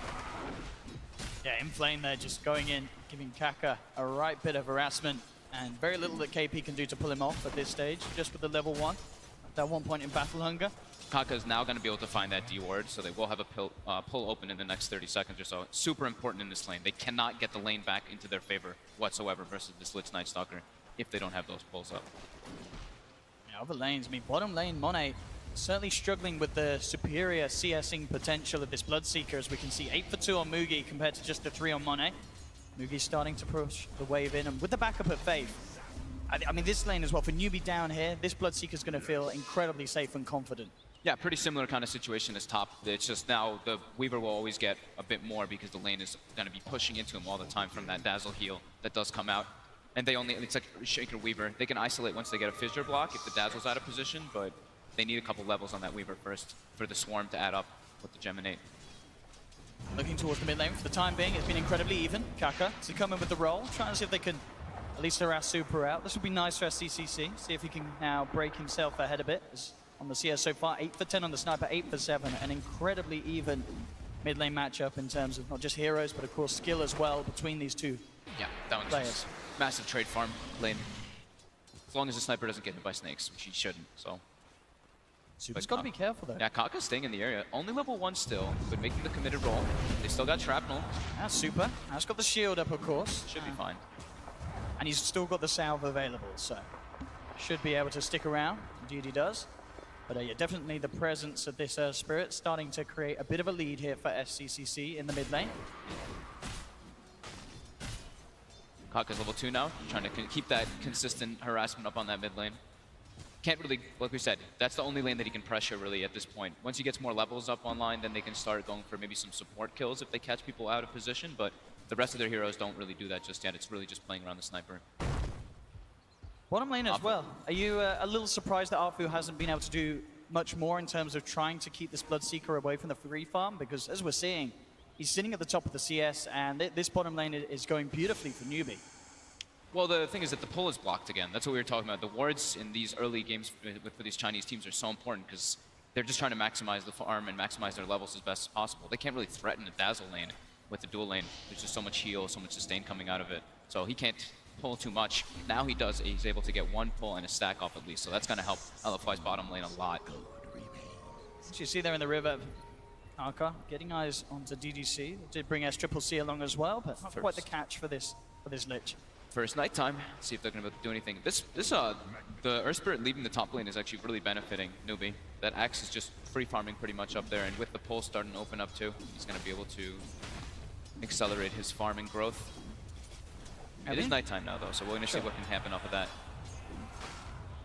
Let's up a bit of harassment there onto DDC. In fact, KP will get the cool off. In Flames there though, in time to keep the Axe off the Lich. I guess this is the thing as well about the offlane Night Stalker. It's great in terms of getting levels and farm, but if he does start to make those movements during the night, it becomes a bit more obvious. And yes, Newbie've got more time to prepare for it. Definitely. Make TP responses very quickly though, which is a nice thing. They actually see Faith rotating with this ward here. They might be able to pincer him. Afu getting the fissure block. This could set up for something very tasty. They're bringing Super over as well. In terms of lockdown, it's not quite there with just the level 2 on the Shaker. Yeah. Just an annoying fissure block, that's all. It's really up to Afu making all the rotations with this Earthshaker, but like we said, there's not really great kill lanes. Pretty passive lanes coming out from both teams. Overall, though, the passiveness certainly favoring Newbie, no doubt about that. When you look at the CS that's been found, mid lane again, Kaka looking for the roll in onto Super. With the 2 points in mana, you're very, very hard to go upon and get the kill. You see, LFY understands that this is the only threatening lane at the moment too. They put wards down first nighttime, all around Super, just making sure that he can get as much as possible. They know Kaka's gonna play around there. Then again, making another bit of a roll in. Now Super a little low on the mana. They do get the kickback, and into the hands of SCCC and Kaka, they should be able to bring him down. Got him. First, but I mean, this mid lane, it's an absolute beauty. Look at the CS on this sniper. 29, 26 denies in the first 6 minutes. Insane laning here from SCCC. Making the early game work exactly what they need to do. Level 6 now on the sniper. They're gonna be able to go for more kills like that. I like Kaka's persistence there. He didn't try making moves to the top lane. Didn't try making moves bottom. He understands this mid lane is the one that I can get kills in. Doesn't work once, try again. Doesn't work that time, keep trying that because that's the one that they need to be pressuring. I'm looking at this bottom lane as well, and Monet also incredibly struggling with the CS. Yeah, he is. In comparison to Mugi, it's just continued from the start. 38-13 against the 18 for 3. I do feel, though, that we've seen this before. You know, LFY in their games sometimes not necessarily the best in the lanes in terms of getting the farm. It's their movements, it's their coordination as a team that brings them together after the early stages. But this is a massive boost for Newbie to be coming out of a laning stage with this sort of farm being traded, favoring themselves. They actually have a ward already placed, expecting that nice second movement from top. SCCC shouldn't really get brought out from this when he did see the rotation coming in. He's got Kaka in the neighborhood as well, so Kaka will be able to offer some sort of save, and there's the silence. In fact, they could literally try and turn, but the shrapnel down, boulder smash as well. Kaka's got to be careful though. Super throws out the snake. Kaka will go down. Inflame moving in, and with the silence, they've got to be careful with this sniper. Is he going to be able to get the chance to get the ult off? He is. But TP's coming out. Oh! Not quite there though. That decision making, you see how he turns to get the silence off, so he gets the increased miss rate on the sniper as well, plus the void. In some situations there, you might see Nightstalker just like try to run away and end up dying because of the assassinate, but the way that he does that is actually so precise. Split-second survival. Very, very good call from LFY to make. Starting to alleviate the pressure a little bit that's been put on to Super on his mid lane, Medusa. Kakra coming down to join Faith on the bottom lane. Has the levels. Mid lane. And again, yeah, I mean, they need to TP someone over. They will indeed. Dazzle is on the way. Arfu trying to dive in deeper, but Arfu's too deep. He's got to get out of there, and I don't know if he can. Throw out the Fisher, does connect onto 2, trying to bring that CC low with the Enchant Totem, but the Shrapnel's too much. Shrapnel early game. something that, one of the most powerful slows. Those 3 charges, they have expended all 3 now though, but we'll have them back quite soon. Yeah, all 3 lanes looking pretty damn good for Newbie now with those rotations from Kaka. And Kaka's on the hunt. It's down here under the cover of the invis. So we can see all 3 top of the net worth, the 3 cores of Newbie. No surprise there, considering what we've seen for this laning stage. This invis rune could be pretty big. If they can get Mugi over, he has got Rupture. This should be a good opportunity for Newbie to try for the kill, and indeed, here we go, there's the smash. Rupture's down. Monet, he's just gonna go for the straight TP out. It's a smart move, and it's gonna save him. Wow, yeah, really smart. Very good calls here from LFY, knowing exactly when to back out, and knowing the lack of control and lockdowns there for Newbie. Newbie's coming out super far ahead in this laning phase though. We touched on, the panel was saying it, Newbie drafted for lanes. That was their big picks there. While LFY has more of a grand scheme of things. If the game goes late, if they're able to turtle it up with that Lich, with that Medusa, they can have an incredibly strong team fight. But for now, it's still very passive coming out from LFY, trying to make those 1 rotations. It's only the Night Stalker who can do it so far. Afu doesn't have a partner with that Lich, who's a very static hero. That's what we mentioned a lot about the Lich. If they can make moves all around the map for Newbie, he can't really respond. Faith getting gone on, but this is a level 5 Dazzle already. He should be fine. He does have the Grave, and indeed Monet. He's not going to waste his time diving upon that, especially with Mugi in the neighborhood. Up top, bit of a go on to KP, but KP just makes the call, tries to look to get the spinners off, turns towards Inflame, bring him down low here with the spins, but now the silence is upon him. DDC and Inflame trying to cut him out, but Inflame, he's got to be careful how close he gets. And now with the TP over from Faith, the backup's going to be there if KP is dived upon. Afu maybe looking to move around as well. They do have the 3 members here. LFY thinking about making the play. Actually, double ops there. Oops. I mean, that's a bit of an awkward one. That's painful. That'll hurt them. I bet they're playing the lag for that. Bottom lane. Kaka's able to set up with the stun silence. I touched on it. Like that Bloodseeker Earth Spirit, if they can see the opportunities when the rotations happen from the other team, they can kill almost any lane. It's such a strong combo. Things certainly looking up for Newbie. 10 minutes in to have this 4K lead against LFY of all teams. It's got to be feeling pretty good inside the Newbie booth for the moment.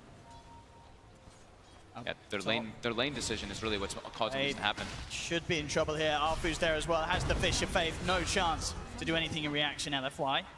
Pick off the Dazzle.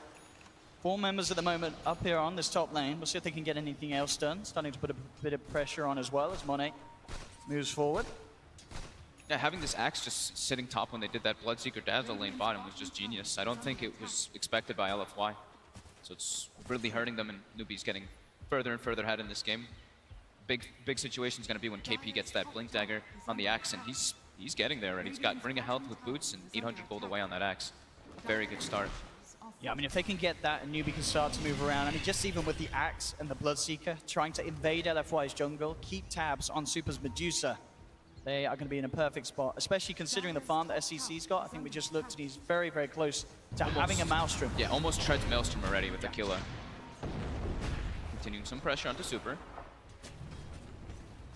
What's that? Monet should be able to get the tower here. KP's going to try and play around with him. First call. Is he going to catch him there? He saves it for the second one. Faith with beautiful execution there from Newbie. Absolutely perfect. So KP there teasing around with the call.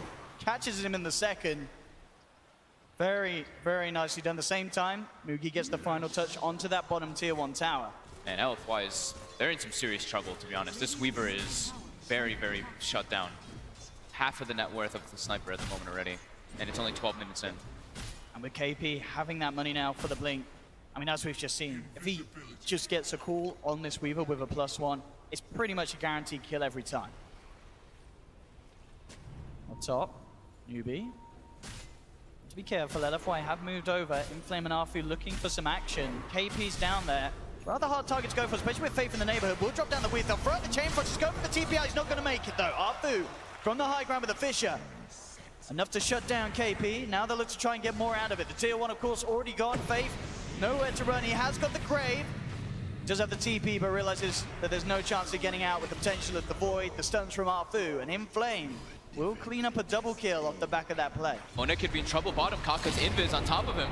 Got the silence, so they have the full control. No, he gets the chance to saving get the time stun. Trying to save the stun for that TP thing, but the TP's actually on cooldown. Kaka now able to throw the stun out. Mone's got to be careful. Did stand in place there with that Shikuchi trying to fight back. Actually survives, not taking that much rupture damage because of the way he just stood still. Very well played by Monet. One, of course, SCCC finding the stack here, helping Mugi bring it down. Oh yeah, that was a quad stack that had been down there earlier. Big one. Inflame's back in the neighborhood though. Is on his own. We'll see what he can do in terms of rest. I mean, the Void there's a lot of damage, and again, TP seeming to be the aim of the game. Straight out, and Mugi's back to safety. Starting to get some kills, LFY. Still though, Newbie maintaining the overall lead. They've got the blink, they've got the quick initiation now, and they've got a pretty good wardage situation going on. They're gonna be able to catch Inflame here. Away. In with the jump, the damage from SCCC and Faith, too much for Inflame to deal with. The dunk will come a little bit early, but it doesn't matter. They get the kill nonetheless. SCCC now on a killing spree, maintaining that top spot. You can tell they're feeling pressure too because the itemization that's coming out from the Night Stalker. He's gonna be going for just phase, drum, earn all early game items so he can try to alleviate all this pressure that's being caused by Newbie. He needs to be the one to pretty much make all the space for that Medusa and for that Weaver to kind of come back. Monet is super shut down this game, as we were mentioning. Medusa's starting to catch up though, slowly but surely. Almost has the blade mail finished up. And that's like their big kind of team fight that rounds them together. Off the top. Yeah, he's going to try and for Artificial. Will hold back SCCC, but now looking for the boulder smash, won't connect. But the assassinate, bam, it will not quite enough though. Oh, and the raindrop blocks the damage from the pull from Kaka. The shrine activated as well, keeping that Shaker alive. Arfu, incredibly lucky there to get away with his life. Insane amount of damage already coming out from SCCC with that Maelstrom build. Already going into a Dragon Lance next. Look at this as well, Mugi just 300 away from having the relic for his Radiance. LFY smoking up, AP in the neighborhood, but he has a lot of backup. SCCC's there. Karkar definitely the one to be most alone at the moment, and LFY will spot him out. I don't know if he can play his way out. He has got the silence and the smash, also the roll, but he's got 10 1 charges as well. Looks like he won't get the chance to use them though. Arfu has the control. LFY taking down Kaka, and that's going to put Arfu very close to having the money for his own Blink Dagger. 2k gold at the moment on the Shaker. Yeah, he might just save for that. That's another thing that could do the, bring his cores back in the game, is him just rushing that very early Blink rather than getting into small items. Flame. Got eyes on SCCC. He knows he's in the area, it seems. Faith is also very close towards that mid lane. Will have a chance to come in for a reaction, trying to go in onto SCCC, but now the backup comes in. Mass TPs, KP and the gang ready to return. Roll for Kaka, won't get the connection, looks for the boulder smash. It's going to be off the mark as well as Inflame gets himself across the tree line. At the end of the day, a bit of a bait there, as looks like they'll all get Super's out. ruptured now too, and isolated. With the blood right upon him, and pop the blade mail, does get the stone gaze out in time. Looks like, is it enough to keep them up? Boulder smash comes in, KP actually jumps in, gets the call. Roll fall from Kaka with the magnetize out though as well. They're trying to turn, Chain Thrust only connecting once onto Mugi. A second blood right comes out, Super stuck in the midst of it. Super's down. At the same time though, they will lose SCCC as Inflame and Monet moved onto him on the backlines. They'll now turn towards Faith, but KP's back in, gets the call, has the control there onto Monet, holding the Weaver back, but Arfu with a two-man Fisher trying to turn. Mugi's brought down, they've got the double kill on Monet, and they're not done yet, LFY. They're moving in for more. KP looking to see his round, gets the call onto the Night Stalker, but Arfu and TDC still outside the range of it. Coming back in with Monet, pick up another. They had to spend so much to try to bring down this Medusa. The backlines actually just come in and flank SCCC, the Weaver and the Night Stalker, able to just kind of pierce the backlines, and that's what comes out. The majority of the damage is going to be coming out from the sniper in this instances, so Medusa takes a little bit too long to get brought down, and LFY with a huge comeback win here. I mean, as you said, beautifully split up that fight down to LFY's execution. We'll see it on the map as well. You'll see how the rest of them go straight up to the high ground, ignore this position that Super's in. Because a lot of Newbie, they focus straight for Super. They really want to bring down this Medusa, but everyone else, Dazzle and Weaver, they've got a Dazzle and the Sniper, sorry. They've got a Weaver, they've got a Night Stalker on their hands. That's with Newbie using their defensive shrine there as well, while the Weaver and the Night Stalker were running at them. So the part that we can't see on the screen, Dazzle actually gets a Grave on the Sniper, they use the shrine, but the fact that they were able to just pierce into that backline with the Night Stalker and Weaver was everything that wins that fight for LFY there. This is exactly the sort of plays that we've been used to seeing from LFY. They may sometimes fall behind in the laning stage, but their shot calling, their playmaking in the chaos of these team fights just seems to be unmatched. And that was pre-Earthshaker Blink Dagger, who now also has Arcane Boots finished up right afterwards. So it's only 18 minutes in, he's got both of these picked up somehow. Awfully just finds the items. Now with Echo Slam ready to go, they can look for another type of commitment. However, it is daytime and there's no darkness available just yet, so maybe wanted to hold off on that one just for a moment. Monet getting closer and closer to that defusal now after that fight. Pretty much like got himself 2,000 gold from that like 2-minute situation that happened. Newbie now waiting for that Radiance, and now the darkness is online with that Blink Dagger. LFY is looking to get on the aggressive. They certainly are. They can got the opportunity to do so, though. Instantly blow somebody up pretty much now with that Echo Slam, and if the Night Stalker can get in range with Lich. Newbie wouldn't be a bad target at all. Not quite there with the full Radiance. A few hundred more for the recipe. Any sort of setback for the Bloodseeker will be great news for LFY. Either core, that's what they want right now, the Sniper or the Bloodseeker. Axe is okay, but it's either that, kills, or a kill that's on a support or something to lead into a tower. But ideally they want one of those big cores. Kaka shows his face bottom. Good flame. Maybe the kill that they just settled for. You don't see any other opportunity, but Kaka's aware. As soon as that darkness comes out, he is out of there. No messing around from this Earth Spirit. They're able to pressure tower off of this, though, so it's at least an objective that's going to come through that smoke and darkness that was used. And the nighttime is in about, I think it was at 20, so it's about 45 more seconds afterwards. So once that darkness does end, it's going to be night anyway. And it's going to be LFY continuing to try to that pressure. Newbie still finishing up some items, as we were mentioning. The Vanguard soon finished on Axe, and Radiance is done now on Bloodseeker. So they've got some decent timings coming out too. Radiance is quite nice versus, of course, the Earthshaker Blink if he's able to get in range, but good versus the miss rate of the Weaver and Medusa. KP and Faith ready to go with the gang. CCC and Mugi joining in as well. Kaka hiding in the tree line. LFY have moved away from this bottom lane push. As you mentioned, now with the completed defusal. You can feel Newbie was feeling some pressure after that fight, though. You look at their jungle, and they placed 4 defensive sentries trying to find out the vision from LFY. The vision game is a huge aspect when you're playing versus these Night Stalkers, as we always touch upon. Now mid. Super. Posted up on the tower. So they want to make this jump, Newbie. It could be hard coming out this far, especially with that Earthshaker, the Blink, the Echo Slam ready to react. Monet was trying to bait them with this illusion, it seemed.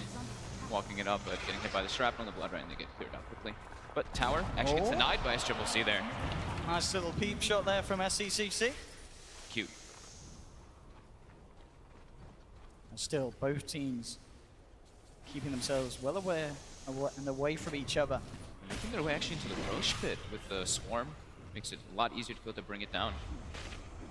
And Medallion also finished up on Inflame. This one might actually go down unexpected here for Newbie. I mean, there's no wards at all around this area for Newbie. LFY full control of this. Oh, this is what we were talking about. You know, Newbie had this incredibly good laning start. Yeah. LFY, their team fight, their just the way that they know how to take fights and their objective timings. Oh boy. Monet with the Aegis in hand. Newbie certainly are going to have to think twice about looking for that fight that they were trying for earlier. That Aegis in mind. This is an Aegis that they can take fights with, but it's more of those. It's a kind of stalling one too, because all the LFY wants to do is take this game later and later with their draft, with that Medusa.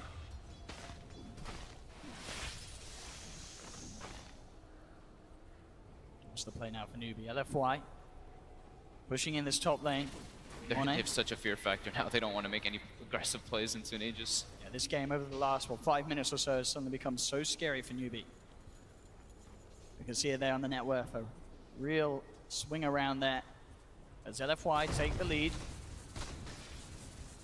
and continue to progress this advantage that they have against Newbie at this stage. Grouping up, pushing down lanes. Newbie themselves starting to head towards the bottom, see if they can maybe get some sort of a trade here for LFY's movements. As LFY will take this tier 2. No response from Newbie. And still being very, very careful in this bottom lane, not wanting to actually go in onto that tier 2. Still aware that LFY can very easily defend and hold these objectives. Very methodical from both teams, just trying to play around those timings. Play away from that Aegis, now Newbie's going to start farming those BKBs to be able to try to deal with that Earthshaker, because the fissures and the lockdown have been an issue. The smoke actually gets seen by LFY. They know this is happening. See if they can get this jump. Monet has the Aegis, they will get the initial call. They've got to bring him down twice. Bottom smashes to heal one, that's him gone once. Can they do it? LFY trying to fight here, though. Yeah, LFY ready to go back in. Chain Frost is there. Good bounces as well between the three of them. In fact, it bounces back. They couldn't quite split up enough. KP does get great. Chain Frost. Can he actually get out? I don't think he can because on the sideline, there's the jump in. Arfu with the Echo Slam straight in. Onto SCCC. The Fisher as well. Onto 2. Arfu picks up the double kill. Monet will get cleaned up in the back, though, by Mugi. Inflame just sees the dazzle for 1 second. It flies over with the Hunt in the Night and just stands on top of him, unable for him to really get a good positioning in the fight. And straight away with that favorable trade there for LFY, they'll continue to move down mid, get some pressure onto this tier 2. They're lacking ways to get into the fight now, because even if the Axe gets that call, they can get that kill, but in fact, there's an Aegis there. Everyone else just, they use the Drum right away from the Night Stalker, and they just literally beeline it. That was a pretty fortunate Chain Frost as well. Just Newbie unable to split up from that one. It looked like it was just on the verge of not being able to bounce back, but we see it again. I mean, they can very quickly bring down this Weaver. The problem is just this reinitiation. Look how they all have to disperse in completely different areas. Look at the range that it comes back in there. You would have thought it wasn't going to bounce back. That's the cool thing about like Lich with Night Stalker. Actually, everybody kind of has to disperse their own ways, and it gives Inflame a lot of opportunity just to be like, oh, I can isolate this Dazzle up in the corner just because everyone has to avoid the Chain Frost. So I really like the synergy coming out from those two. Excellent Echo Slam as well from Arfu. Yeah. As soon as he sees SCC back up the lane, get next to those creeps, he's straight on them. And already, they're maybe looking to make some more plays. There's smokes up on the side of it. Arfu coming in. Does get the Fisher connection onto Kaka. Moving in. Does still have the backup of Faith, though. This Earth Spirit, not that easy to go up on. Sentry's down. Faith will be able to keep Kaka alive. And now, though, Mugi on the sidelines drops the Rupture. KP with the Berserker's Call. The Chain Frost again. Again, indeed. This Frost making them split up. Newbie are forced back. They can't finish off the kill. And on the sidelines, Monet was able to finish off Faith. Now LFY moving in for more. The Fisher blocks there onto KP. He's gone. A second kill for LFY. Arfu, he's not done. Jumps forward, looks to block off Kaka. SCCC will turn, will peep off the Arfu Earthshaker. But again, Newbie. Oh, Mugi gets caught. Mugi out. Trying to TP back to the base outside the front door of it. So much chase for LFY. As soon as that drum gets popped and the Chain Frost happens, it's like the whole fight just gets completely changed up. And just beautiful how well Arfu just leads the direction of the fight, constantly moving on to the next target, setting it up for his teammates to back up and finish it off with him. LFY 14-8. I mean, as we said, that laning stage, nothing more than just a memory now for Newbie. As this Super Medusa climbing ahead, top of the graph, and there he is, Arfu. Making a real name for himself here at this year's International. All the way right up to this game. Kill participation, 100%. I mean, his average kill participation through the tournament, 85%, incredibly high. Just goes to show how well Arfu's been playing. Yeah, him and Inflame are monsters. Inflame as well. You see he's 3-1 and 11. He's involved in all 14 kills as well, which we've seen coming out from both these guys throughout all of their games. They're always doing the heavy lifting, enabling their cores. BKB now up for SCCC. So the threat of Arfu certainly limited as long as SCCC can get that BKB off at the start of the fight and look to just sort of wait on KP's initiation, sit back, get the damage out. LFY always just playing around the nighttime, so playing around their vision game as they should be with you know, with the big initiator like an Earthshaker, and with Nightsticker able to be just an incredibly good hero versus Dazzle at all stages in the game. They're content with waiting until that happens. They do have Darkness though in case any fight does emerge. Full staff as well now for KP. A very crucial item considering how good Arfu's been with his Fisher blocks. Getting his team or himself away from the grasp of LFY. Yeah, they have to get, I mean, 4 staffs are always going to be good versus any type of lockdowns or any like, diffusal blades and stuff. You can just peel away a bit. Need as many of those as possible. And here we go, Darkness. Just before it's about 50 seconds until nighttime's going to be hitting too. So Darkness right before that happens so that they go into a very long 4-minute night lull period afterwards where they're going to have all the advantage. The last few seconds though, that ward in the mid lane will give them the info that they need. Newbie know that this is coming as they back right up towards their base. Kaka's got to be careful how far it comes out though with the Fisher. Try and tease a bit of an initiation, but still Newbie very, very well prepared for this one. They saw it come through. LFY so good at playing around that vision game, like we were saying. all of them pushing it just to the limit. But here we go, the engagement comes out on Super. He's going to try and drag it back here. Super also forced very deep into the hands of Newbie. They'll silence him up, but he just stands his ground, looking for the tier 2. Blade mails out, limiting what Newbie can do towards him. Now popping the Stone Gaze. Newbie back off. Starting to drop very low. In fact, it might just get him with the blood right. Oh, he's dead. He is certainly gone. KP comes in for the finishing blow. That's a massive kill for Newbie to take there. Not worth for LFY at all, and in fact with the Yule Scepter they may just get more. Look at what DDC is trying to get the Chain Frost out. The first don't come through. He's going to hold back the ultimate, knows it won't do anything now. As Newbie get a second, and they're not done yet. KP seeing if he could get a grab onto Monet, but he is out of there. That was all along the backs of the aggressive force step coming up from KP. Put Super in such an awkward position. LFY didn't want to dive past those towers. And they got a tier 2, but certainly not worth that for LFY. Losing Super, a massive kill for Newbie to take. Now Newbie themselves can look to pick up some map control. We'll clear up the tier 1 in the mid lane. Horman into the bank of SCCC as he himself looking to get that Hurricane Pipe. An extra bit of force potential to help shift himself and his team around.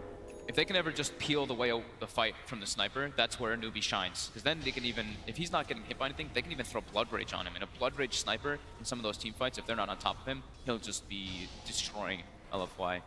And with those BKBs finished up, they have a good way to actually make that space for the sniper to do that in the fights. And as always, of course, Faith's positioning has been absolutely fantastic on this Dazzle. Despite Inflame, as we can see his best efforts on the Night Stalker, Faith has to be so careful. It's such a terrifying game to play the Dazzle in. Yeah. With this Night Stalker constantly making a beeline for you. He's always got the Frost Armor upon him. So very little that you can do to get him out. You've just got to hope that you can get the spells out before him. And that as the Dazzle, you are right behind your teammates. So they can back you up and ensure that you can survive through these fights and get off the clutch graves as Faith has been. Next big fight will probably be around that Roche. We see LFY actually picks up a gem just to clear out some of that vision before that engagement can happen. Radiant are scanning. Now got the Lincoln Sphere finished on Monet.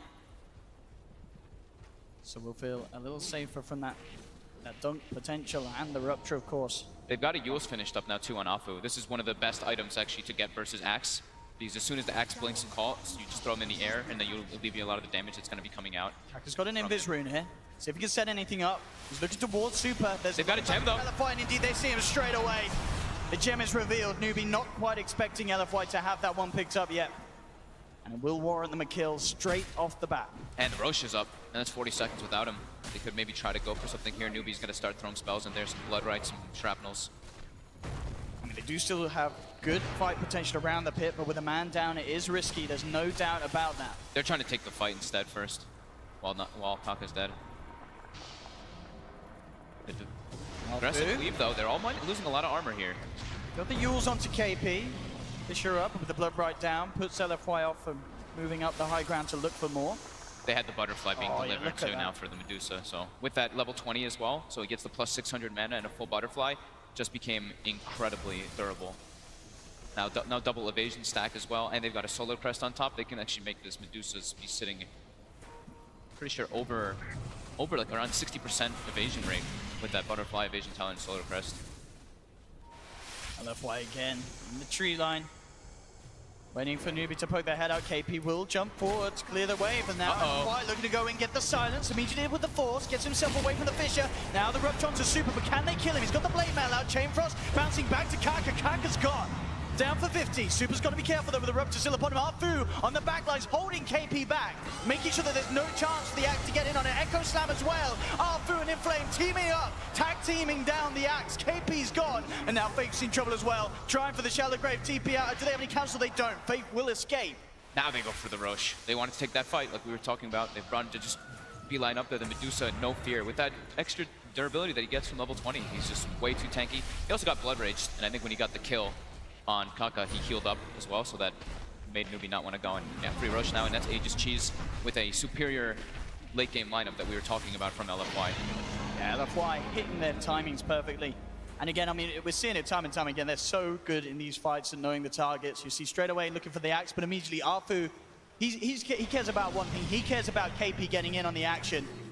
And he holds himself back. And just towards the top right, you can see there immediately, as soon as KP tries to go for the Battle Hunger to stop Arfu from being able to blink in, Arfu straight in with the Yule Scepter, him and Inflame, keep KP out of the fight, and the rest of Newbie just have to scatter and try and get themselves back to base. So what happens when you're playing versus Night Stalker a lot of the times, you know, you want to take these engagements like that, but it ends up being like sloppy because your initiator gets grabbed first, and then he just gets locked down because you always see where he is inside of the fights.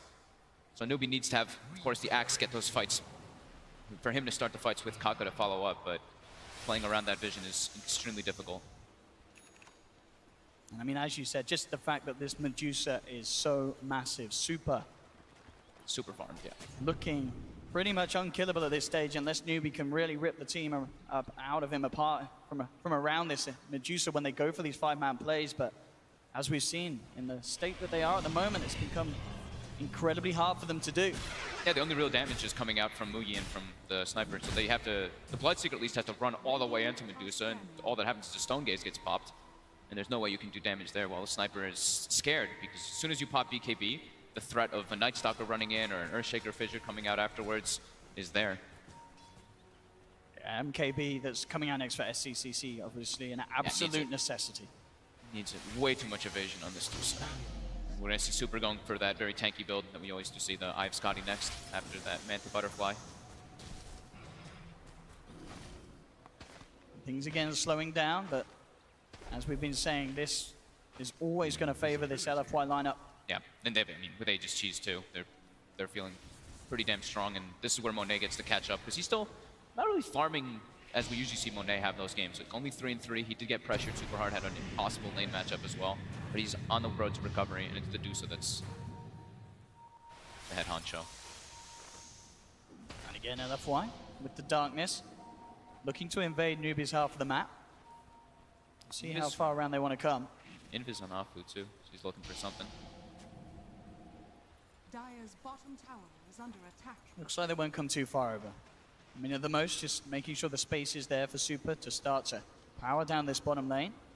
Look to take down this tier 2, and he'll take it. All tier 2's now gone, 35 minutes into the game. LFY continuing to maintain incredible control in this game 1. The best of 3 series here in the winner bracket final. And that was where the, you know, the discipline and the methodical win kind of starts to brew itself.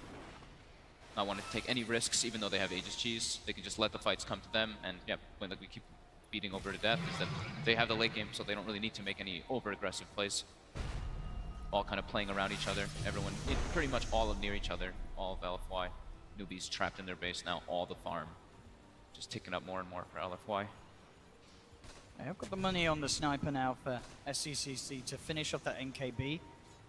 Obviously, we'll leave him in a position without buyback available, but maybe at this stage, if you want to have any sort of hope of holding LFY back from breaking the high ground, you have to go all in on the purchases, and it indeed does look like they have as they pick up that Demon Edge, get it sent back.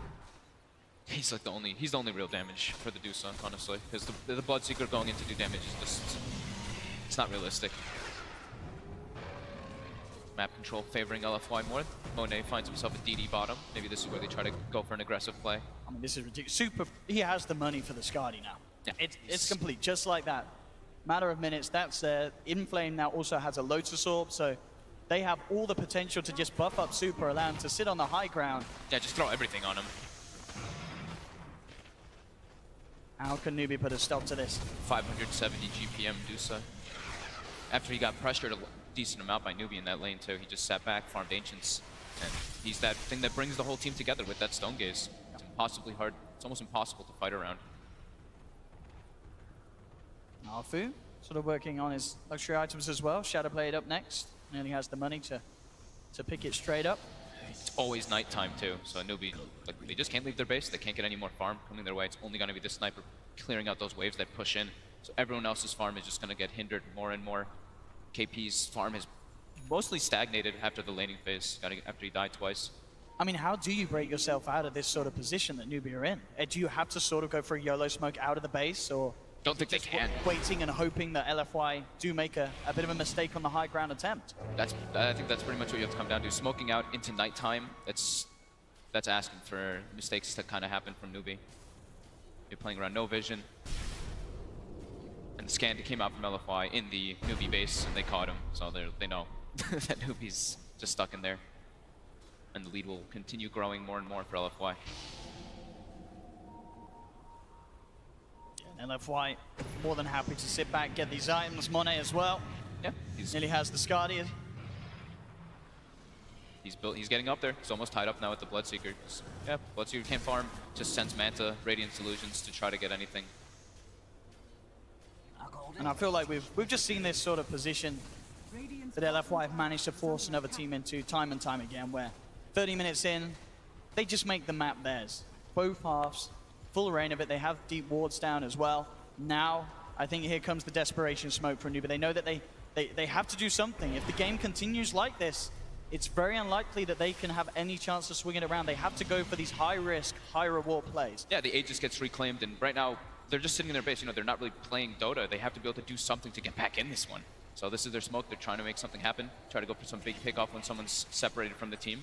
Monet could be the target here. Certainly would be the big one to get, but he's going to Shikuchi strains this smoke, and KP's going to be off the mark, tries for a call. They put the sentry, he hides out, but he's time-lapse away. Time-lapse is away, the silence connects, they do have the assassinate, but it's nowhere near enough damage or control. And now the whole team's coming. LFY's on their way. Newbie's got to retreat, but they're going to get caught out here, it seems like. They've got to run, they've got to hide. Arfu's going to be ready to jump in, doesn't quite have the vision there to jump over. The ruptures upon him, will use himself up. Arfu taking a lot of damage, KP getting the core to Inflame. In fact, they've got Arfu, they've got Inflame. Buyback immediately from the Earthshaker, Super with the Stone Gaze, holding SEC back. Now he gets the chance to back off with the BKB, but Mugi, he's picked up the double kill. Monet's going down as well. Monet has no time-lapse, triple kill for Mugi. Now they go towards Super's blade, melts out, blood right, working himself out of it. Arfu jumps in with the Echo Slam, does take down SCCC. Super, he's incredibly big, incredibly tanky. Solar Crest upon him as Inflame comes back in. They turn towards Fade with the Shallow Grave and the self-use up. Mugi's trying for the TP out, not gonna be, gets himself away there. The BKB and the TP out will keep Mugi alive, but the rest of Newbie are down. That was probably one of the best situations that could actually happen for Newbie, though. The way that fight started out, they throw the Rupture on Afu. He blinks, takes out 75% of his own health from the Rupture right away. So they don't have the initiation from him. Nightstalker also walks in as well. I believe he gets stunned or called right away, dies instantly too, so the fight just looks awkward. Forces them both to buy back right off the bat. And it's pretty much just Super versus everybody for quite a while. KP pulling off to the side. And they slowly but surely are bringing Super's mana down, but so gradually. Yeah. And even with the three of them just focusing him, the Blade Mail's back up. LFY did look like they were a bit concerned though. That double buyback, you could see they're like, okay, this fight looked a bit scary. Super might get isolated. Definitely signs of life there for Newbie. KP fully immersed in this game. Has to keep concentration at the highest. There's such high stakes on the line here in this winner's bracket. Nearly has the blade melt done on KP. Certainly could make the difference if he gets a good jump in. You get the level 25 Medusa now. Goes for the 2-second stone gaze stun.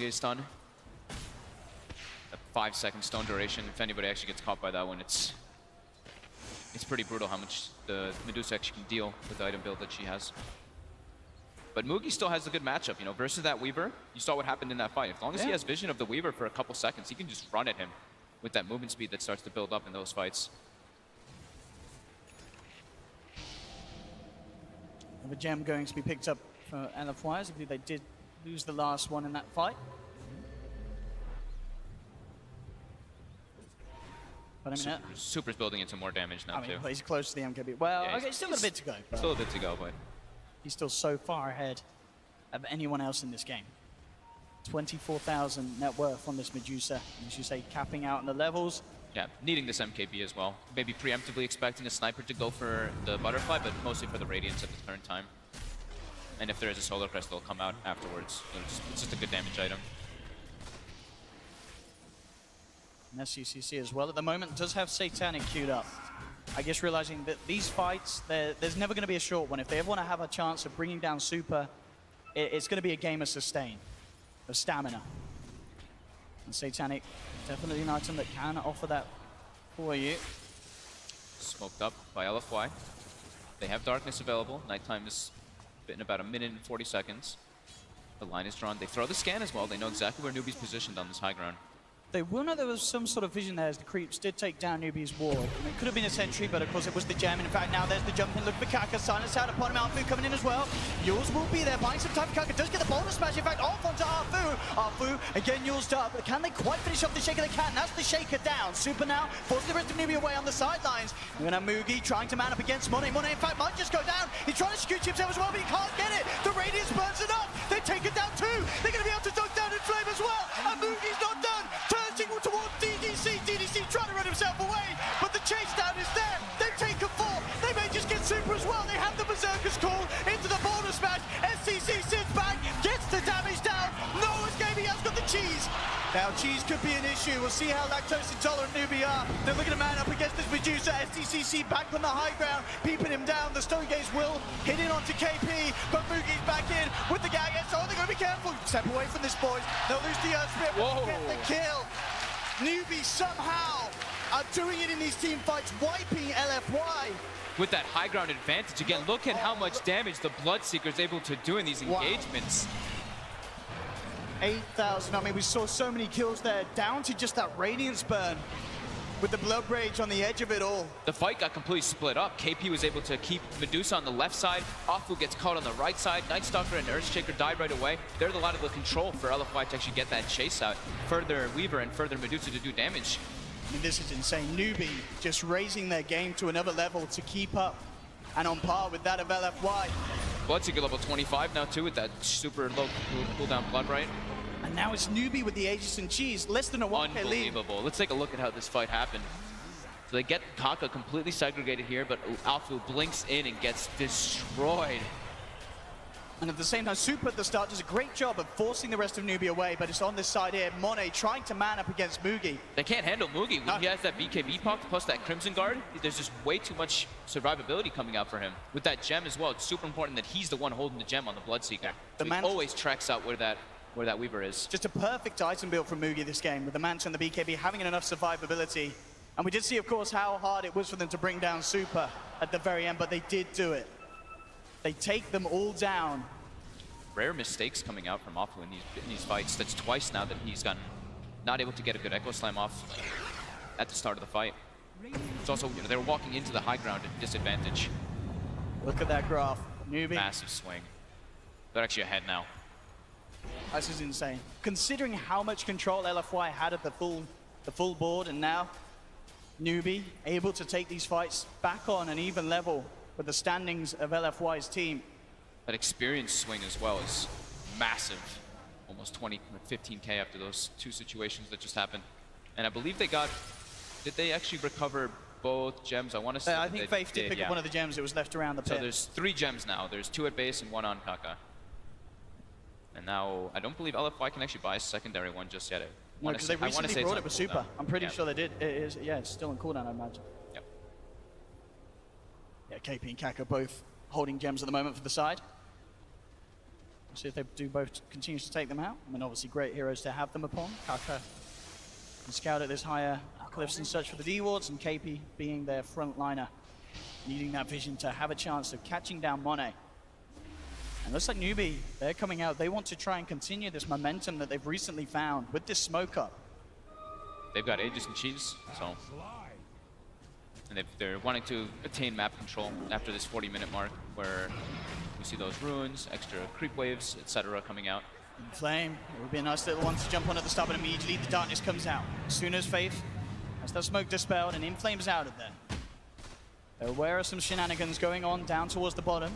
But Newbie will still stand their ground, continue to move across, look towards taking this tier 2. And indeed, certainly now Newbie feeling that element of power, that they can now try and force LFY to react to them down to those last few team fights. CCC now with the money as well to finish off that Satanic. MKB is now there though for Super. The Sniper and the Bloodseeker are just super, like crazy farm though. Like Bloodseeker over the Weaver is 8,000 gold. And just being able to stand toe-to-toe as a Weaver versus Bloodseeker is incredibly important, but he can't at all right now at this stage. And Mugi individually got so much from those last fights. Definitely when we were looking at Super, what, a few minutes ago, he was a clear 5,000 ahead of that Bloodseeker. Yeah.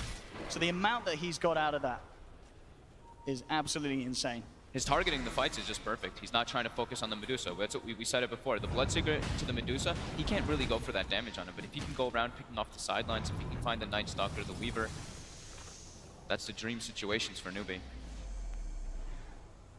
Aegis still for about a minute and a half on Newbie. They're holding multiple gems too.